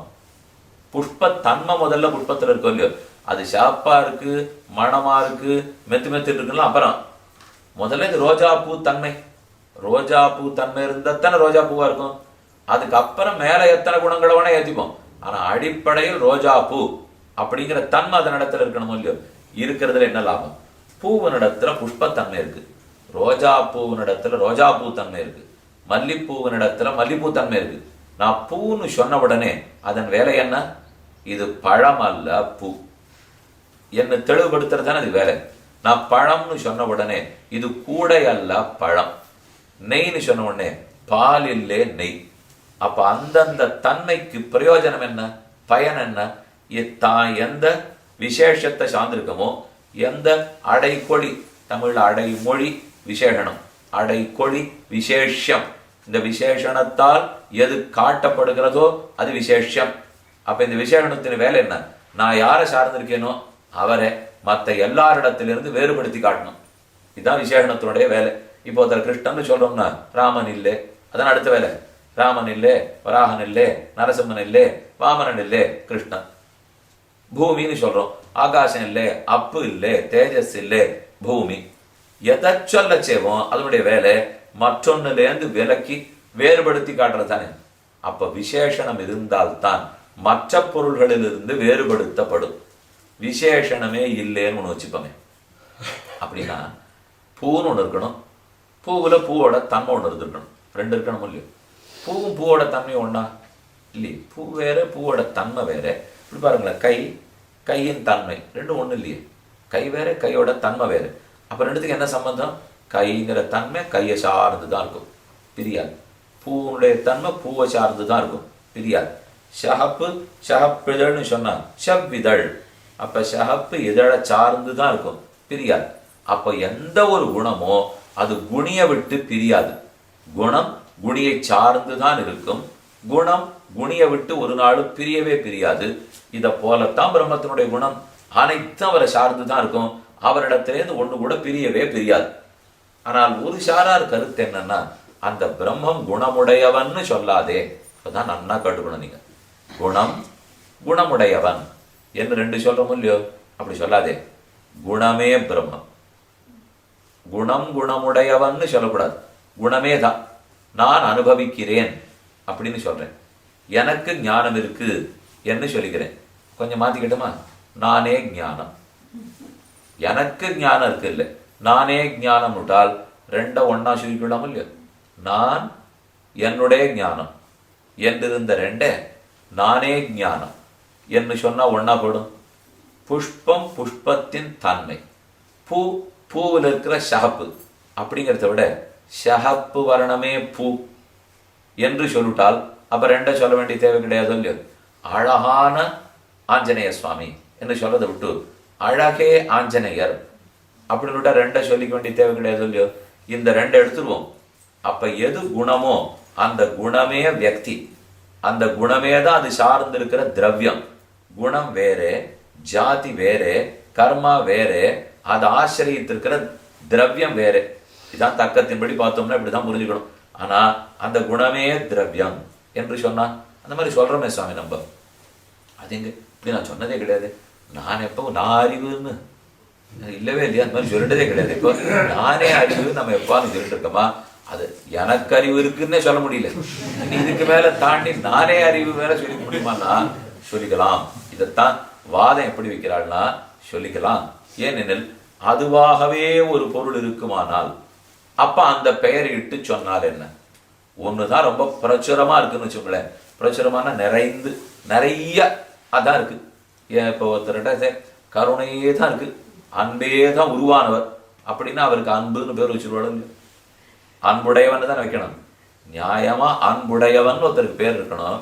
ஆனா பல பேர் அன்பு என்ன பேர் வச்சுக்கிறார். ஏன்னா அன்பே உரு. அன்பு வேற, அன்புடையவர் வேற இல்லை, அன்பே உரு. நீலவர இரண்டு பிறகவ்வின் விருந்ததொப்ப கோல வராக முன்னாய் நிறங்கோட்டிடை கொண்ட எந்தாய் நீலக்கடல் கிடைந்தாய் உன்னை பெற்றினி போக்குவனோன்னு பாடும்போது அப்போது ஆழ்வார் என்ன சாதிக்கிறார்? கோலமலர் பாவை கண்பாகிய என் அன்பேயோ. கோலமலர் பாவைக்கு அன்பு, என் அன்பு, என் அன்பன்னு தானே சொல்லியிருக்கணும். ஆனா எப்படி என் அன்பேயோன்னு சொல்றார்? அப்படின்னா ஆழ்வாரிடத்துல பெருமானுக்கு இருக்கிற அன்பு, பகவான் ஆழ்வாரிடத்தில் அன்பு செலுத்துகிறார்னு சொன்னா அப்ப ஏதோ கொஞ்சமா அன்பு செலுத்துறாப்புல இருக்கான். இவர்கிட்ட அவனுக்கு இருக்கிற அன்பை பார்த்தா அன்பு. அப்படின்னா கோலமலர் பாவை கண்பாகி என் அன்பேயோ, என் அன்பாகவே இருக்கிறான் விட்டால் அப்ப அத்தனை முழுக்க அன்பு தான் அவர். படி என்னுடைய வீட்டுல ஒரு கல்யாணம் வந்தது, கொஞ்சம் சிரம தசை, ஒருத்தர்கிட்ட உதவிக்கு கேட்டேன், கண்டிப்பா ஒத்தாசப்பட்டேன்னா நான் கல்யாணம் நடத்தி வச்சுட்டார். கல்யாணம் முடிஞ்சு போச்சு. ஆரோ கல்யாணம் விசாரிக்கிறதுக்கு வந்தா, என்ன உன் பொண்ணு கல்யாணம் ஆச்சாமே? அம்மாமா ஆச்சு. இந்த சுவாமி தான் கல்யாணம். அந்த சுவாமி கல்யாணம்னு பேரே இல்லை, அவருக்கு பட்டாபிராமன் பேர்.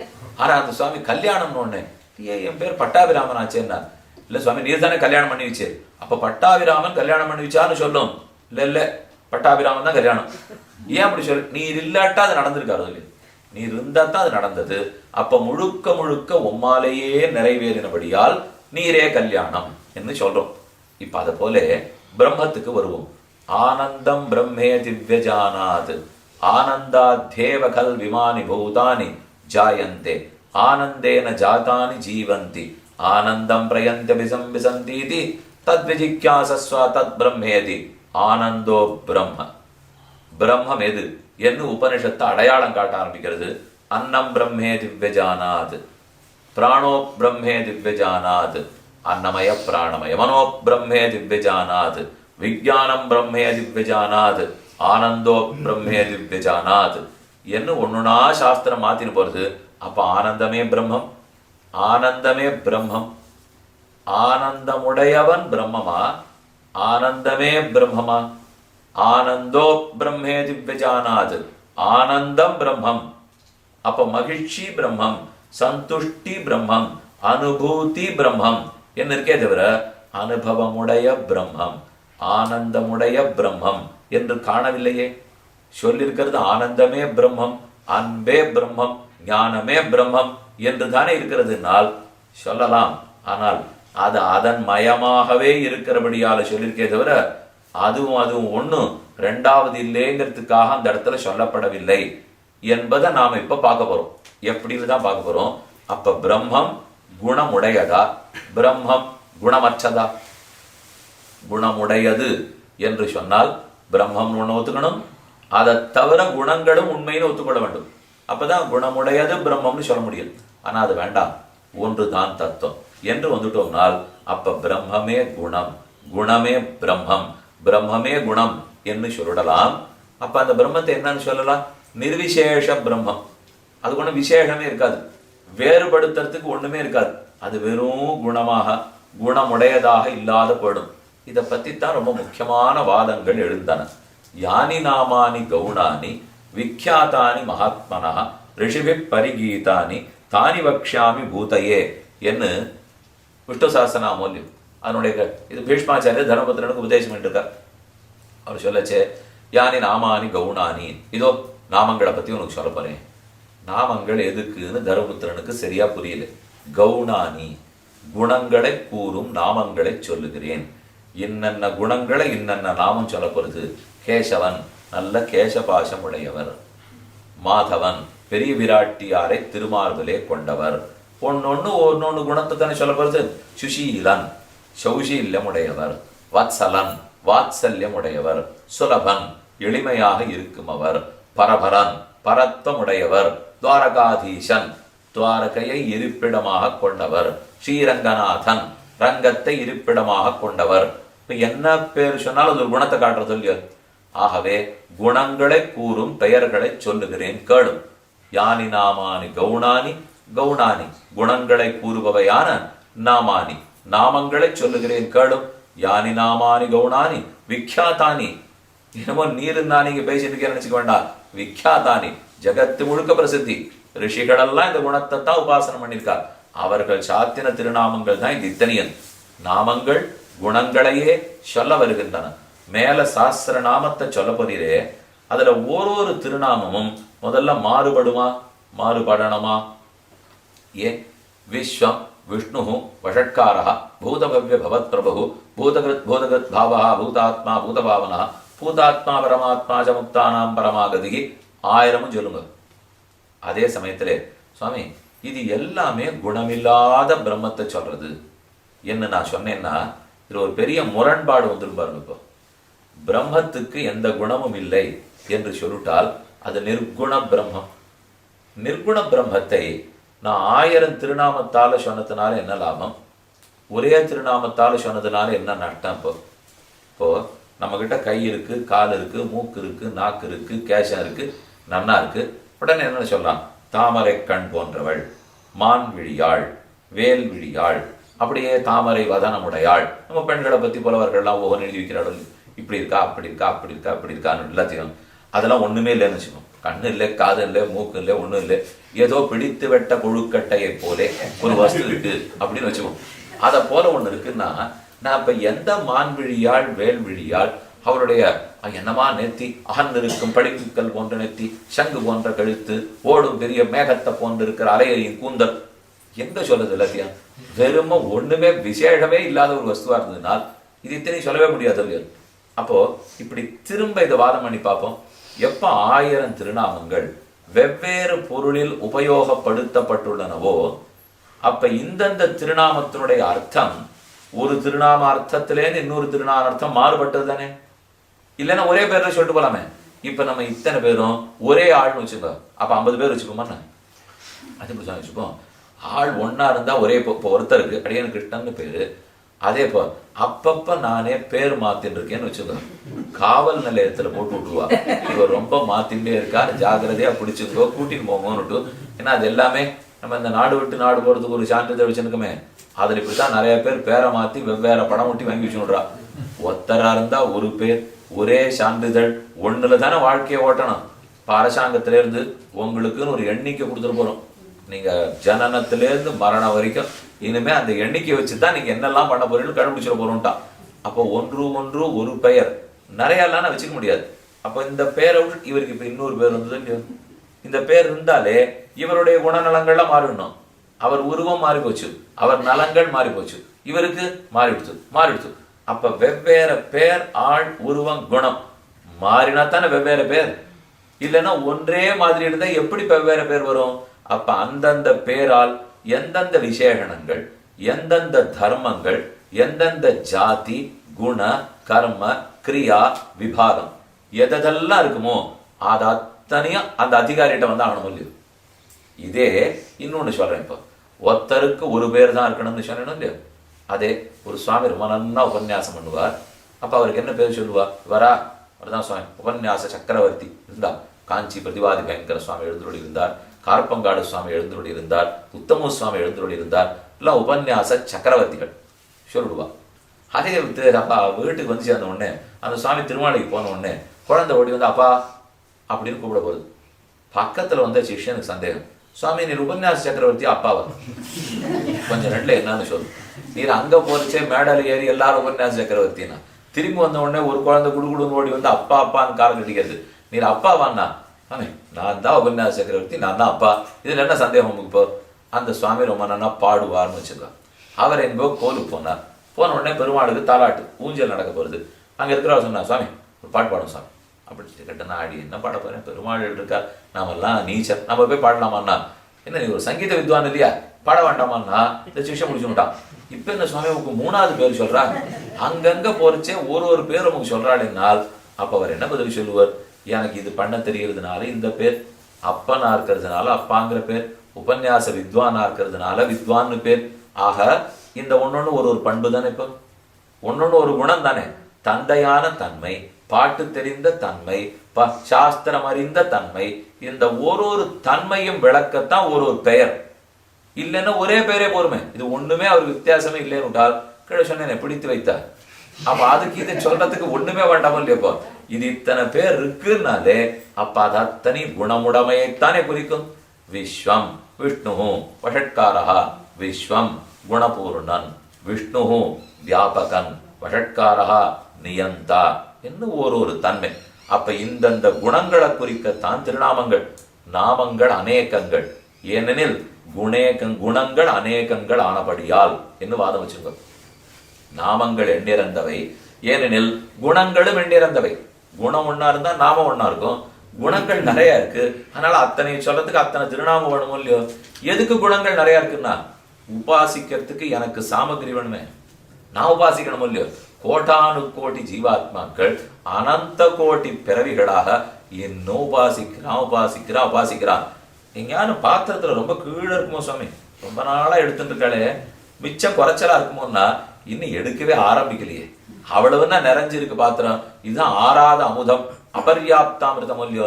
ஆகவே இத்தனை குணங்கள் இருக்குன்னு சொன்னால் அத்தனை திருநாமங்கள் தான் அத்தனை குணங்களையும் குறிக்கும். யானி நாமானி கௌணானி விக்யாத்தானி மகாத்மனா ரிஷிபி பரிகீதானி தானி வக்ஷாமி பூதையே. இதெல்லாம் ரிஷிகள் ஒத்துருக்கிறது.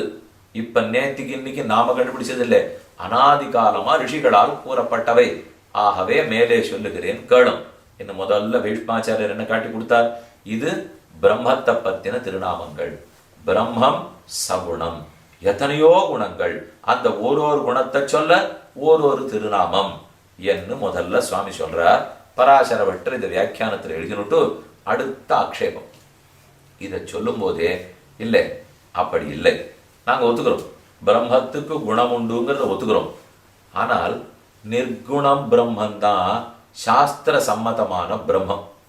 சாஸ்திரம் சம்மதிச்சது நிர்குண பிரம்மத்தை தான், அதைத்தான் அடையணும். ஆனால் நேர 3ஆம் மாடியில கால் வைன்னு சொன்னா யாராலையும் வைக்க முடியுமா? அதனாலே படிக்கட்டு தானே ஏறணும். ஏறி 3ஆம் மாடி போயிடணும் இல்லையோ? அதே போல முதல் படிக்கட்டு சகுண பிரம்மத்தை உபாசிப்பது. அப்புறம் மேல ஏறி ஏறி ஏறி நிர்குண பிரம்ம உபாசனத்துக்கு வந்துடுவோம். இதுதான் வாதம். ஒரு சாரார் கருத்துன்னு சொன்னேன்னு இல்லையோ? அத்வைதிகளுடைய வாதம் என்னன்னால் பிரம்மம் நிர்குணம், அதற்கு குணமே கிடையாது. ஏன்? எத்தது அத்ரேட்சியம் அக்ராஹ்யம் அசூத்திரம் அகோத்திரவர்ணம், இது சாஸ்திர வாக்கியம் இருக்கு.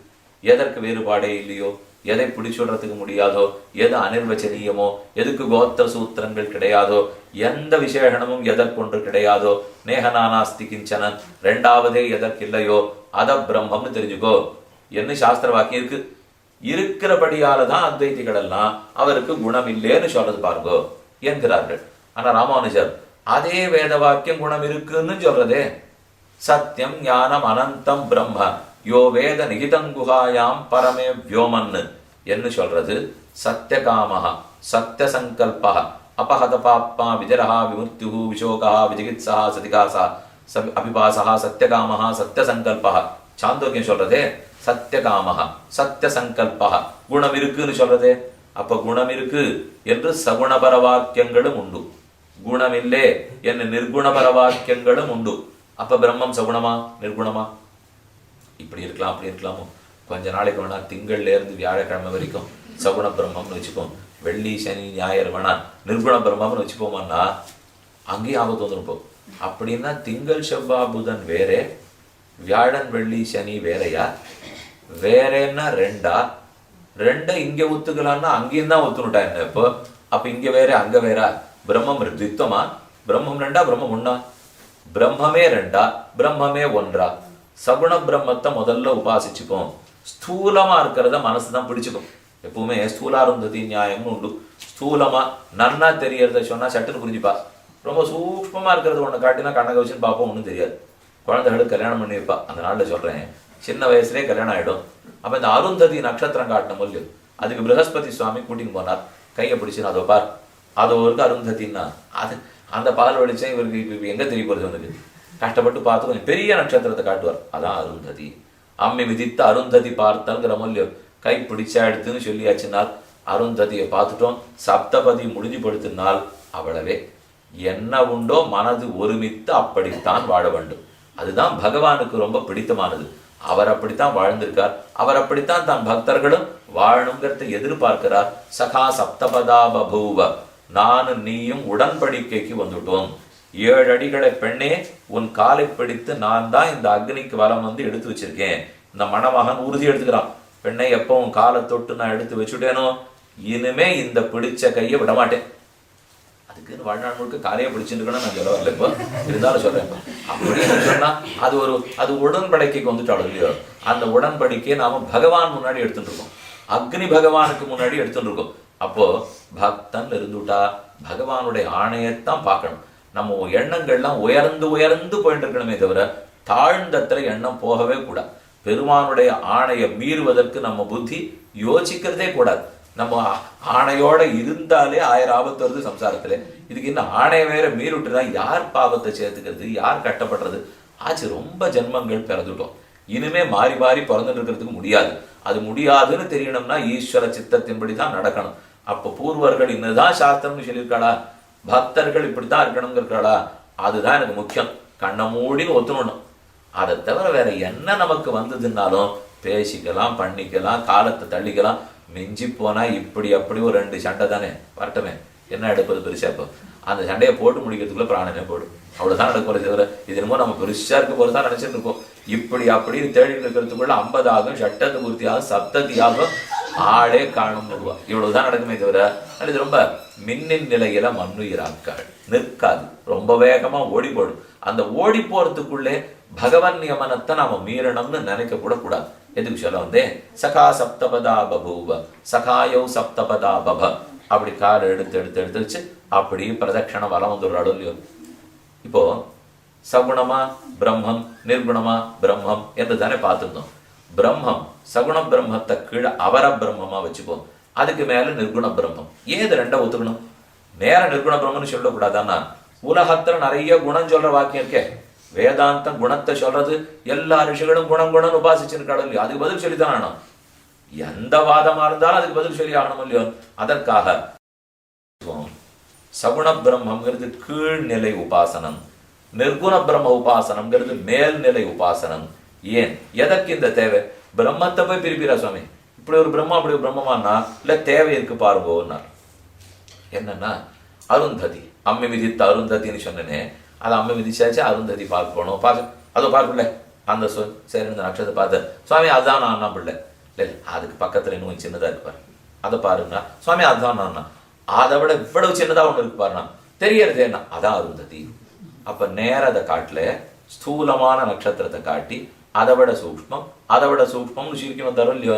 அதே போல பிரம்மம் குணமுடையதுன்னு ஸ்தூலமா காட்டுவோம். அப்பதான் குணத்துல தவிச்சிருக்கிற எனக்கு என்னன்னு புரியும். அதனால புரிய வச்சுட்டு இந்த அவர பிரம்மத்தை, தாழ்ந்த பிரம்மத்தை உபாசிச்சுக்கோ. சகுண பிரம்மம் தாழ்ந்த பிரம்மம், தாழ்ந்த பிரம்மத்தை உபாசித்துக்கொள். மெதுவே வளர்ந்தியானால் இந்த சகுண பிரம்மத்தை உபாசித்து உபாசித்து பிரம்மம் நிர்குணம்னு தெரிஞ்சு விடுவே. தெரிஞ்சு விட்டியானா மோட்சம் போய் விடுகிறாய். இப்ப இந்த ரெண்டு உபாசனத்துக்கும் பலம் என்ன?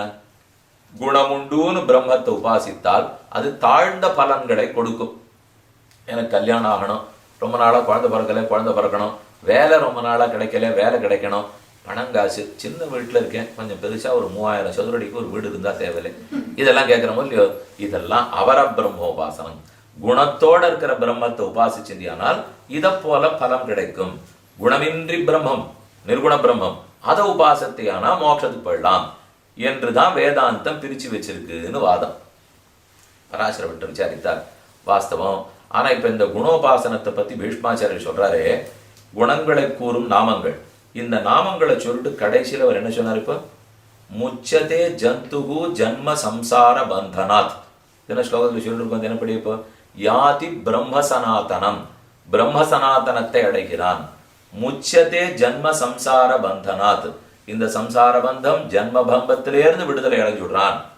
இதெல்லாம் இப்படி தாழ்ந்த பலத்தை பத்தி சொல்லிட்டு இருக்கா இல்ல உயர்ந்த பலத்தை பத்தி சொல்லிட்டு இருக்கா? முக்தியை பத்தி தானே இப்ப பேசுறது. இப்போ தாழ்ந்த பலத்தை பத்தி இங்க பேச்சே இல்லையே. தாழ்ந்த பலமும் உண்டு, இல்லேன்னு சொல்லல. இப்போ வேதாந்தகோ பிராமண சியாது, க்ஷத்ரியோ விஜயி பவேத், வைஷ்யோ தன சமருத்த சியாது, வனேரணே சத்ருஜனாக்னி மத்திய எதிர்ச்சயாவத்சு மகாபயேஷு இதம் பட்டன் ஸ்தோத்திரமனாகுலாத்மா சுகி பவேத். எல்லாம் சரி. அப்ப என்ன சொல்ல வர்றது இந்த சாஸ்திரம்? பீஷ்மர் என்ன சொல்றார்? இந்த பலத்துக்கு இதே சாசனாமம் தான், அந்த பலத்துக்கு இதே சாசனாமம் தான்றார். அவர் மாத்த விரும்பல. ஐகிக பலம் இந்த லோகத்தில் அனுபவிக்கிற ஐஸ்வர்யத்துக்கு இதுதான் கொடுக்கும். பாரலோகிகம் மோக்ஷானந்தத்தை இதே சஹஸ்ரநாமம் தான் கொடுக்கும். அதனால இதுக்கு வேற அதுக்கு வேறன்னு அவர் பிரிக்கவே இல்லை. இப்போ வரிசையா பலத்தை சொல்லிட்டு வரச்சே தாழ்ந்த பலத்தையும் சொல்லிட்டார், மிக உயர்ந்த பலமான மோட்சத்தையும் சொல்லிட்டார். ஆகவே அவர பிரம்மம் பரபிரம்மம் பிரிக்க வேண்டியதில்லை, சகுண பிரம்மம் நிர்குண பிரம்மம்னு பிரிக்க வேண்டியதில்லை. இதே பிரம்மம் தான் ரெண்டு பலத்தையும் கொடுக்கிறது. அப்ப சஹஸ்ரநாமத்தில் குணங்களை பத்தி பேசினது இப்போதிலிருந்து கடைசி வரை எல்லாத்துக்கும் ஒக்கும். அப்ப வழிமுறையா சகுண பிரம்மம், இதை பத்தி தெரிஞ்சுனுட்டு நிர்குண பிரம்மம் என்னங்க காணும். இன்னொன்னு பார்ப்போம். சாமான்யமா சொல்றது வழக்கம். ஒரு ஒரு ஒரு பேச்சுக்கு சொல்லுவா, எது பூர்வம் பூர்வமோ அது துர்பலம், எது அபரம் அபரமோ அது பிரபலம். அப்படின்னா பூர்வ பூர்வம் சொல்லப்படுறதெல்லாம் துர்பலம். துர்பலம்னா சக்தி கிடையாது, அதை தள்ளிடுவா. அரசாங்கத்துல சட்டத்திட்டம்லாம் போடுறா பாருங்க. அவ முந்தா நாள் ஒன்று போடுவா, போட்டோன்னு விடுவிடும் போது தப்பா படுத்து போட்டிருக்கேன்னு அப்புறம் தெரிஞ்சுப்பா. தெரிஞ்சோம்னா அடுத்து சொல்லிட்டு இது பழையது அனைத்தையும் மீறி நிற்கும் அப்படின்னு ஆங்கிலத்தில் போடுவோம். பழசெல்லாம் முடிஞ்சு வச்சு இதுவே இதுதான். அப்ப எது பின்னால் பின்னால் சொல்லப்படுகிறதோ அது பிரபலம், எது முன்னால் முன்னால் இருக்கிறதோ அது துர்பலம். ஆகவே முன்னால் சாஸ்திரம் பிரம்மத்தை குணமுடையதுன்னு சொல்லித்து, பின்னால் குணமற்றதுன்னு சொல்லித்து, ஆகவே அதை தள்ளிவிட்டு இதைத்தான் கொள்ள வேண்டும். இது அடுத்த வாதம். சரி, அப்ப முன்னாடி சொன்னதெல்லாம் பின்னாடி சொல்றது தள்ளிடம்னா உலகம் குழப்பத்துலதான் மிதக்கும்னா. எங்கேயோ ஒரு நாள் முன்னாடி சொன்னதை பின்னாடி மாத்தலாமே தவிர முன்னாடி சொன்னது அனைத்தும் கிடையாது என்ன பின்னாடி மாத்தணும்னா, இப்ப நான் சொல்றேனே, பழம் உள்ளது, பெருமாள் பழம் வச்சிருக்காரு இல்லையா, பழம் உள்ளது முன்னாடி சொல்லிட்டேன். நீங்க வந்து சேவிச்சு 4 பழத்தை 4 பேர் கொடுத்துட்டேன், பழம் இல்லை. இப்ப பின்னாடி சொன்னேன், முன்னாடிக்கு பின்னாடி பிரபலம் இல்லையோ, முன்னாடி இருக்கிற துர்பலம் தானே. உடனே உலகத்தில் பழம் இல்லைன்னு நீங்க முடிவு பண்ணணும். அப்படித்தான் பண்ணணும். இப்போ என்ன பின்னாடி சொன்னது பிரபலமா இருக்கணும், முன்னாடி சொன்னது துர்பலா இருக்கணும்னா பழம் உண்டு பலம் அஸ்தி என்ன சொன்னேன். அடுத்தது இப்ப மாத்திட்டேன், நாஸ்தி. ஏன் நாஸ்தி? கொடுத்து முடிச்சுட்டேன் நாஸ்தி. இந்த வஸ்துவே இல்லையா நாஸ்தின்னு சொல்றதுக்கு போதும். அப்ப குணம் உண்டுன்னு சொல்லிட்டு அப்புறம் குணம் இல்லைன்னு சொன்னால் எப்படி எடுத்துக்கிறது? முற்சொன்ன குணமே இல்லைன்னா சொல்லுவேன், அப்படி சொல்றதே கிடையாது, வழக்கமே கிடையாது. சொல்லி இப்போ ஒரு சுவாமி வந்திருப்பார், இந்த ராமசாமிங்கார் எப்பவும் ஒருவாரு இன்னைக்கு உபன்யாசம் வந்திருந்தாரோ, இல்ல ராமசாமிங்கார் வரல. ஓ அப்படியா, அப்ப ராமசாமிங்கார் இல்லை இப்படின்னு யார் சொல்லுவார்?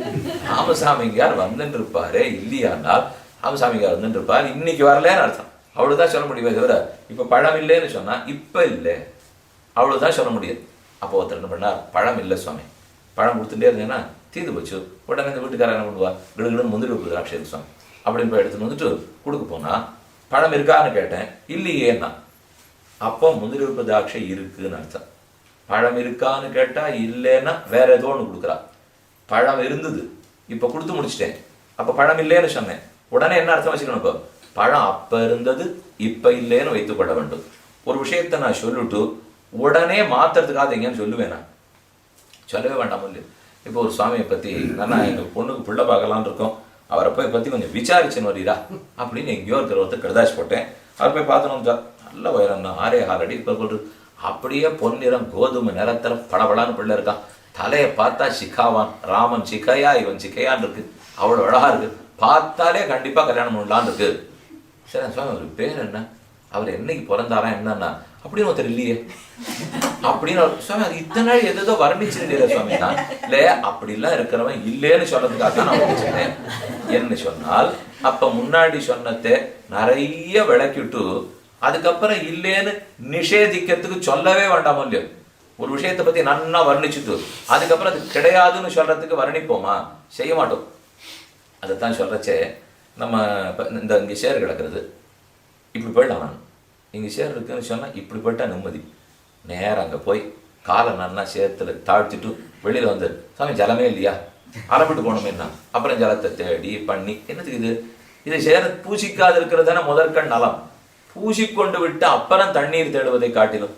அதே போல குணம் உண்டுன்னு முதல்ல சொல்லிட்டு அதுக்கப்புறம் சாஸ்திரம் விரோதிச்சிடும் போல் இருக்கேங்கிறதுக்காக இல்ல குணம் இல்லே நிஷேதிக்கிறதே. முதல்ல குணம் இல்லைன்னே சொல்லிக்கலாமே, இருக்குன்னு சொல்லிவிட்டு பிற்பாடு இல்லைன்னு சொல்ல தேவையே கிடையாது. யாரும் அப்படி பண்றதாகவும் தெரியலையே. ஆகவே குணம் உண்டு என்று தான் தேறுகிறது. இப்படி பல விதங்கள்ல பார்த்தாலும் சரி இருக்குன்னு தெரியறதே தவிர இல்லைன்னு இல்லை. ஆனால் முக்கியமான வாதம் இப்போ பிரமாணம் இருக்கே, எத்தது அத்ரேச்சியம் அக்ராக்கியம் என்று பிரமாணங்கள் உள்ளனவேன்னு கேட்டால் இப்ப சமப்பிராதான்யம் வரப்போறது பாருங்க.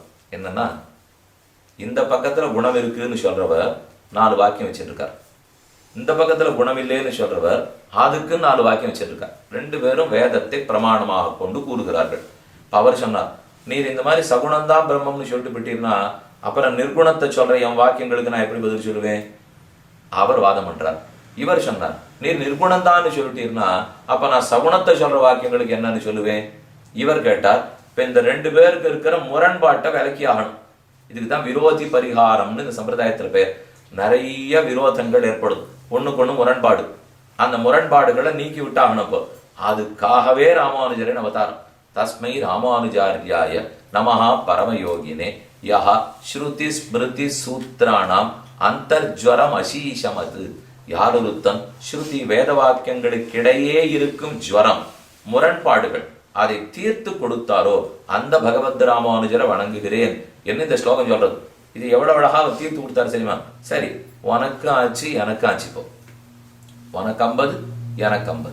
பல பேர் இப்போ பாதி பாதிங்கிறமோ இல்லையோ, அது போல இது பாதி பாதி. இப்போ ஏன்னா அவரும் வாதம் பண்ணலாம், நானும் வாதம் பண்ணலாம். சகுண வாக்கியங்கள் உள்ளன, ஆகவே அதான் சரி. நிர்குண வாக்கியங்கள் உள்ளன, ஆகவே அதான் சரி. ஆனா 2 பேரும் ஒரு முடிவுக்கு வந்தாகணும். இந்த மாதிரி பிரித்து கொண்டு நிற்க முடியாது. இந்த 2லே எதை சொல்ல முடியும் எதை சொல்ல முடியாதுன்னு பாருங்க. இப்போ நான் சொல்றேன், இந்த சுவாமி ஆரஞ்சு பழம் இருந்தது இல்லையோ, ஆரஞ்சு பழம் இருந்தது அது இல்லை அப்படின்னு சொன்னா நேர் முரண்பாடு தானே. பழம் இருந்தது பழம் இல்லை. உடனே நீங்க என்ன பண்ணுவீங்க? பழம் இருந்தது என்கிற வாக்கியம் இருக்கிறபடியால் அதை ஒத்துணுவோம் சுவாமி. இந்த பழம் இல்லைங்கிறதுக்கு ஏதான ஒரு அர்த்தம் பண்ணுவோம், ஒரு வழி பண்ணுவோம் அப்படின்னு பண்ணலாம். அல்லது பழம் இல்லை அப்படிங்கறத ஒத்துணுடுவோம் சுவாமி. அப்ப இருந்ததுங்கிறதுக்கு ஏதான ஒரு வழி பண்ணிக்கலாம். மாத்தி தானே சொல்லி ஆகணும். இப்ப வேற என்னன்னு சொல்ல முடியும்? ஒரு வார்த்தை தான் உண்மையா இருக்க முடியும், இன்னொன்னு உண்மையா இருக்க முடியாது. அப்ப அந்த உண்மைக்கு கொஞ்சம் வேற மாதிரி ஏதானும் அப்படி சொன்னா தானே முடியும். இப்ப பரீட்சை நல்லா எழுதிட்டு வந்தியா? ரொம்ப நல்லா எழுதிட்டு வந்தேன். இதுக்கு எப்படி சொல்லலாம்னா, பரீட்சை எழுதிட்டு வந்திருக்கியோ? இல்லம்மா. போனியே 3 மணி நாளி பரீட்சை எழுதலையான்னா, எழுதினேன், எழுத வேண்டிய முறையில எழுதல அப்படின்னா 2 வந்துருத்தோ. இப்ப பரீட்சை எழுதினியா? எழுதின 3 மணி நேரம் பேனா வச்சு உட்கார்ந்தேன்னு அர்த்தம். அப்ப பரீட்சை எழுதினியா? ஒன்னும் வரப்போறது இல்லைன்னு அர்த்தம். அப்படின்னா எழுதல. அப்ப முரண்பாடை நீக்கியாச்சு இல்லையா? பரீட்சை எழுதிட்டு வந்த பிள்ளை பரீட்சை எழுதலைன்னு சொன்னான்னா ஏன்? ஏதோ வேற இருக்குதுக்கு. அந்த வேற சப்தத்தை சேர்த்துட்டோம்னாலே இந்த முரண்பாடு தீர்ந்து போடுறது இல்லையா? அதே போல குணமுண்டுன்னு சாஸ்திரம் சொல்லிடுது. அதுக்கு வேற குணம் இல்லைன்னு சொல்றது. குணமுண்டுன்னு நன்றா விளக்கி விட்டு இல்லைன்னு சொல்லுமானால் ஏற்கனவே விளக்கின அதையே இல்லைன்னு மறுக்கிறதுன்னு அர்த்தமா? இல்ல வேற எதையான்னு சொல்றதுன்னு அர்த்தமா? அதையே மறுக்கிறதுன்னா சொல்லியே இருக்க வேண்டாமோ இல்லையப்ப? எப்ப சொல்லித்தோ அப்ப அதை மறுக்க முடியாது. அதை தவிர வேற எதையோ மறுக்கிறதுன்னு அர்த்தம். அதைத்தான் பட்டர் ரொம்ப ஆச்சரியமா சாதிக்கிறார். குணமுண்டுன்னு சொன்னால் சத்தியம், ஞானம், அனந்தம், பரத்வம், சௌலபியம், ஜோசில்யம், வாத்சல்யம், ஆர்த்தவம் இதெல்லாம் உண்டுன்னு அர்த்தம். குணம் இல்லைங்கிறது. குணம் இல்லைன்னு சொல்றதுனால் அபகுணங்கள் இல்லை, துர்குணங்கள் இல்லை, ராகத்வேஷங்கள் இல்லை என்று பொருள் கொள்ள வேண்டும். அப்ப பண்புகள் உண்டு, நற்பண்புகள் உண்டு. பண்புகள் இல்லை, தீய பண்புகள் இல்லை என்னுதான் இந்த முரண்பாட்டை நீக்கி ஆகணுமே தவிர நற்பண்புகள் உண்டு இல்லை, அதே நற்பண்புகள் இல்லைன்னு சொல்லாதே. அப்ப முரண்பட்டு போடும், சொல்லியிருக்க தேவையே இல்லை. இப்போ அப்படின்னு இப்படி வச்சுக்கப்போ, பண்புகள் உண்டு, நற்பண்புகள், பண்புகள் கிடையாது, தீய பண்புகள். இதை ராமானுஜர் அர்த்தம் சொன்னார்.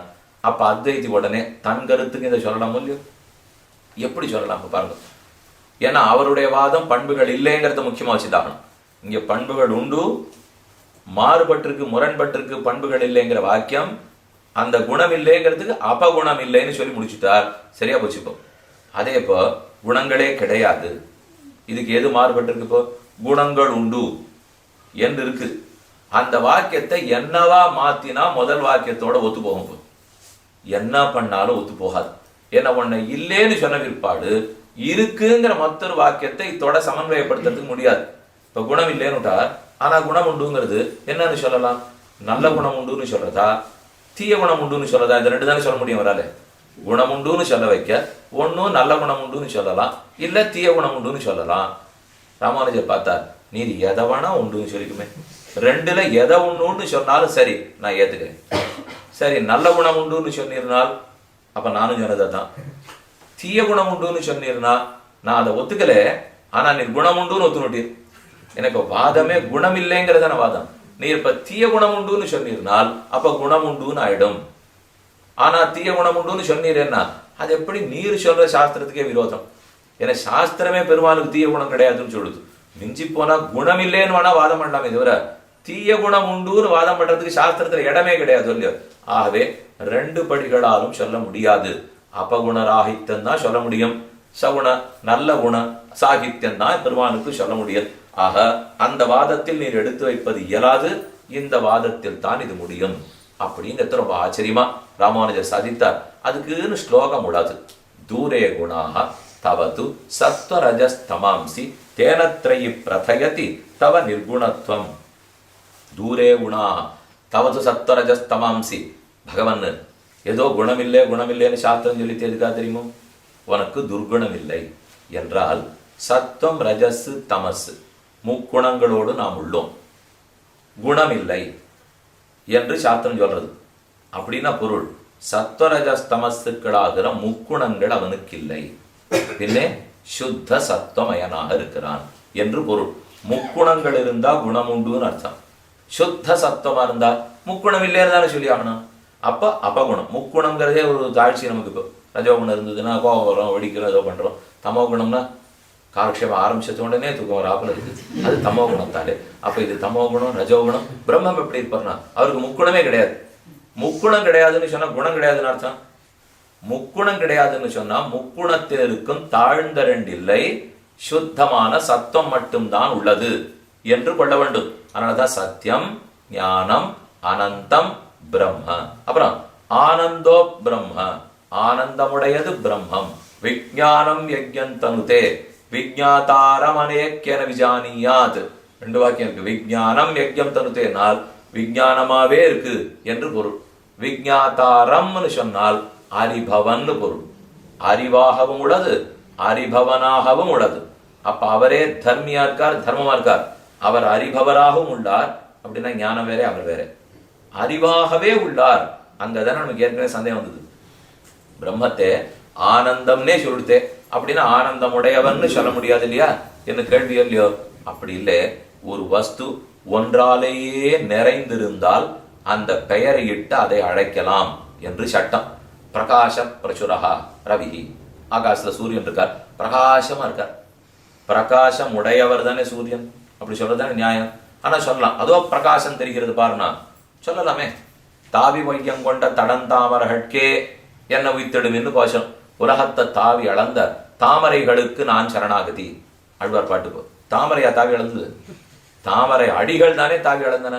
ஆனா தாவி வையம் கொண்ட தடந்தாமரகட்கேன்னு பாசனம் இருக்குன்னா அந்த அளவுக்கு அந்த திருவடி தாமரையாட்டமே இருக்கவே தாமரை அடிகள்னு சொல்லதை விட்டுட்டு தாமரைன்னு சொல்லிட்டாரே தவிர தாமரையை போன்ற அடிகள்னு தான் உண்மை.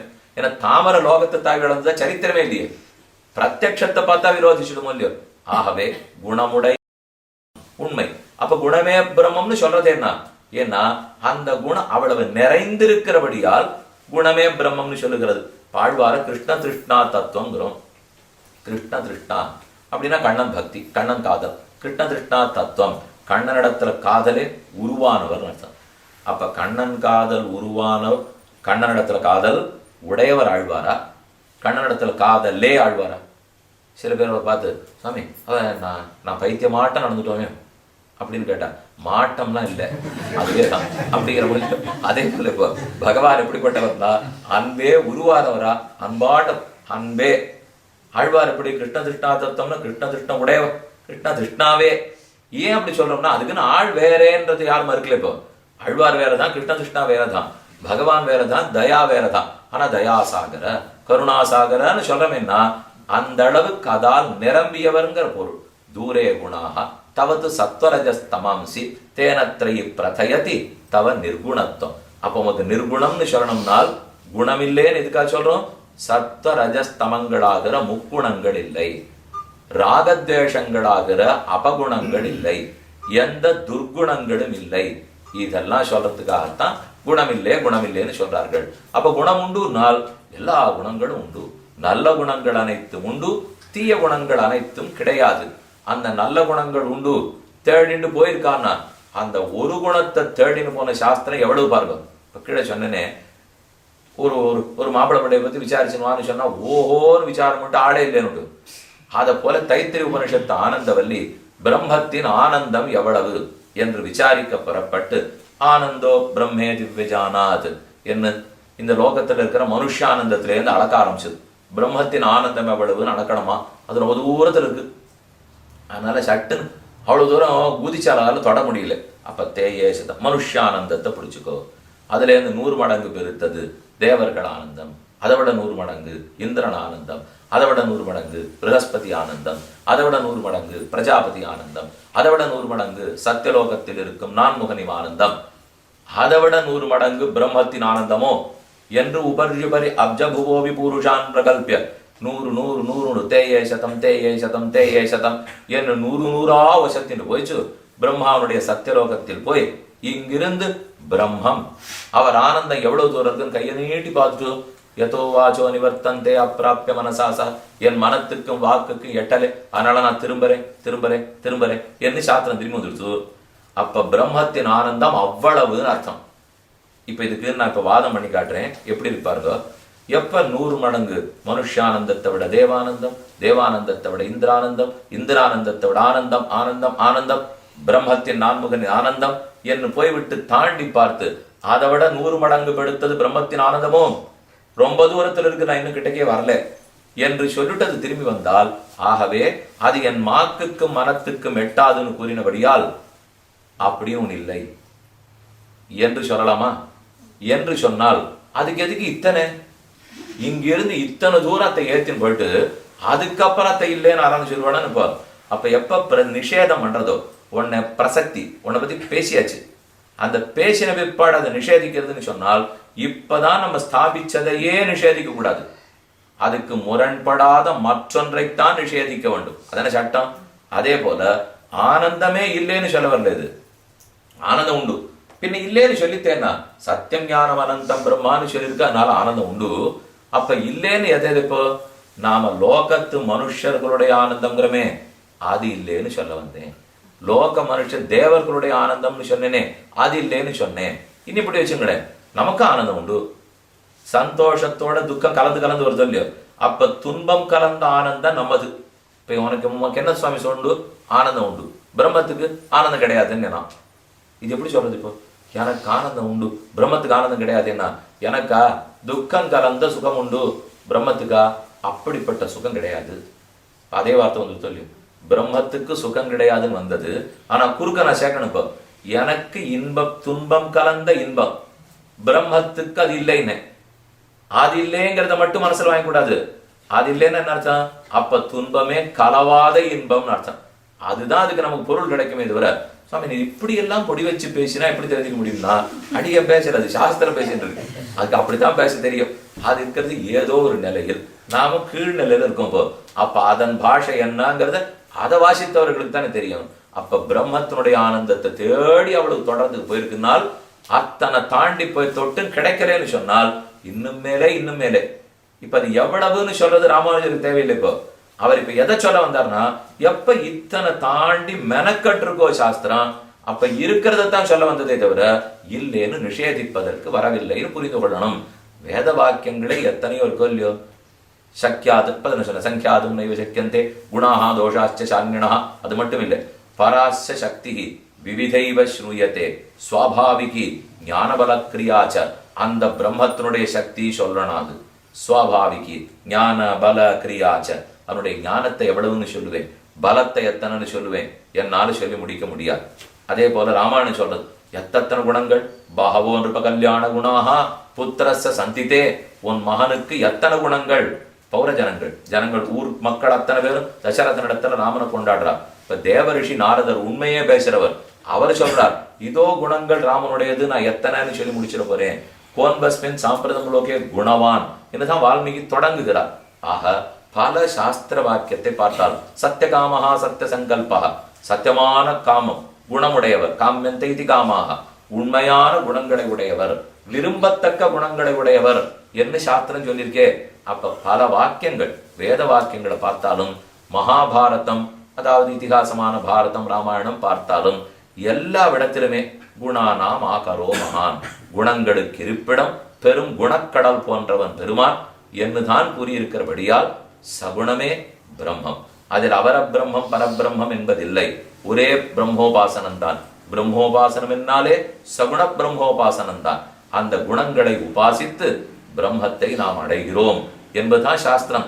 அது இந்த லோகத்து பலங்களையும் கொடுக்கும், அந்த லோகத்து பலத்தையும் கொடுக்கும். யானி நாமானி கௌணானி விக்யாதானி மகாத்மனா ரிஷிவிப்பரிகீதானி தானி பக்ஷாமி பூதையே என்று ரொம்ப ஆச்சரியமா சொல்லி மேற்கொண்டு திருநாமங்களை சொல்றேன் என்று பீஷ்மாச்சாரியர் ஆரம்பிக்கிறார்.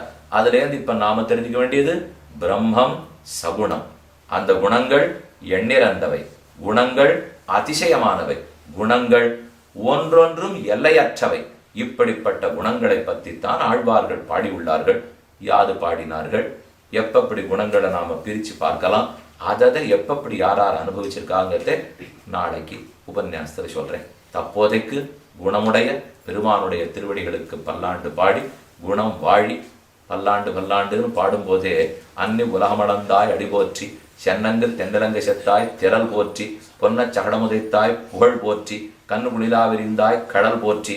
இந்த ஒரு போற்றியும் சொல்லணும்னா என்னென்ன வேணும் பாருங்க. அடி போற்றி அடி வேணும், கடல் போற்றி கடல் வேணும், புகழ் போற்றி கீர்த்தி வேணும், குணம் போற்றி புன்னு குடையாவிடுத்தாய் குணம் போற்றி, வெண்ணு பககளுக்கும் நின் கையில் வேல் போற்றி. போற்றின்னு ஸ்தோத்திரம் பண்ணணும்னாலே குணமுடையவனுக்குத்தான் போற்றி என்று பாட முடியும்.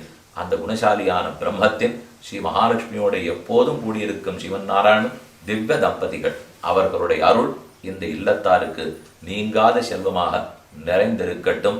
ஆனந்தமான வாழ்க்கை, பாகவத ஆச்சாரியர்களுக்கு கைங்கரியம் பண்ணும் வாழ்க்கை எப்போதும் கூந்தல் மலர்மங்கைக்கும் மண்மடந்தைக்கும் குலவாயர் கொழுந்துக்கும் கேழ்வன் தன்னை வாழ்ந்த வழுதி வடநாடன் மண்ணுகுருவூர் சடகோபன் குற்றேவல் என்று சடகோபன் காரிமாறன் நம்மாழ்வார் பாடியபடிக்கு எப்போதும் குழந்தைகளுக்கும் பெரியவாளுக்கும் ஏற்பட்டிருக்கட்டும்னு சொல்லி அமைக்கிறேன்.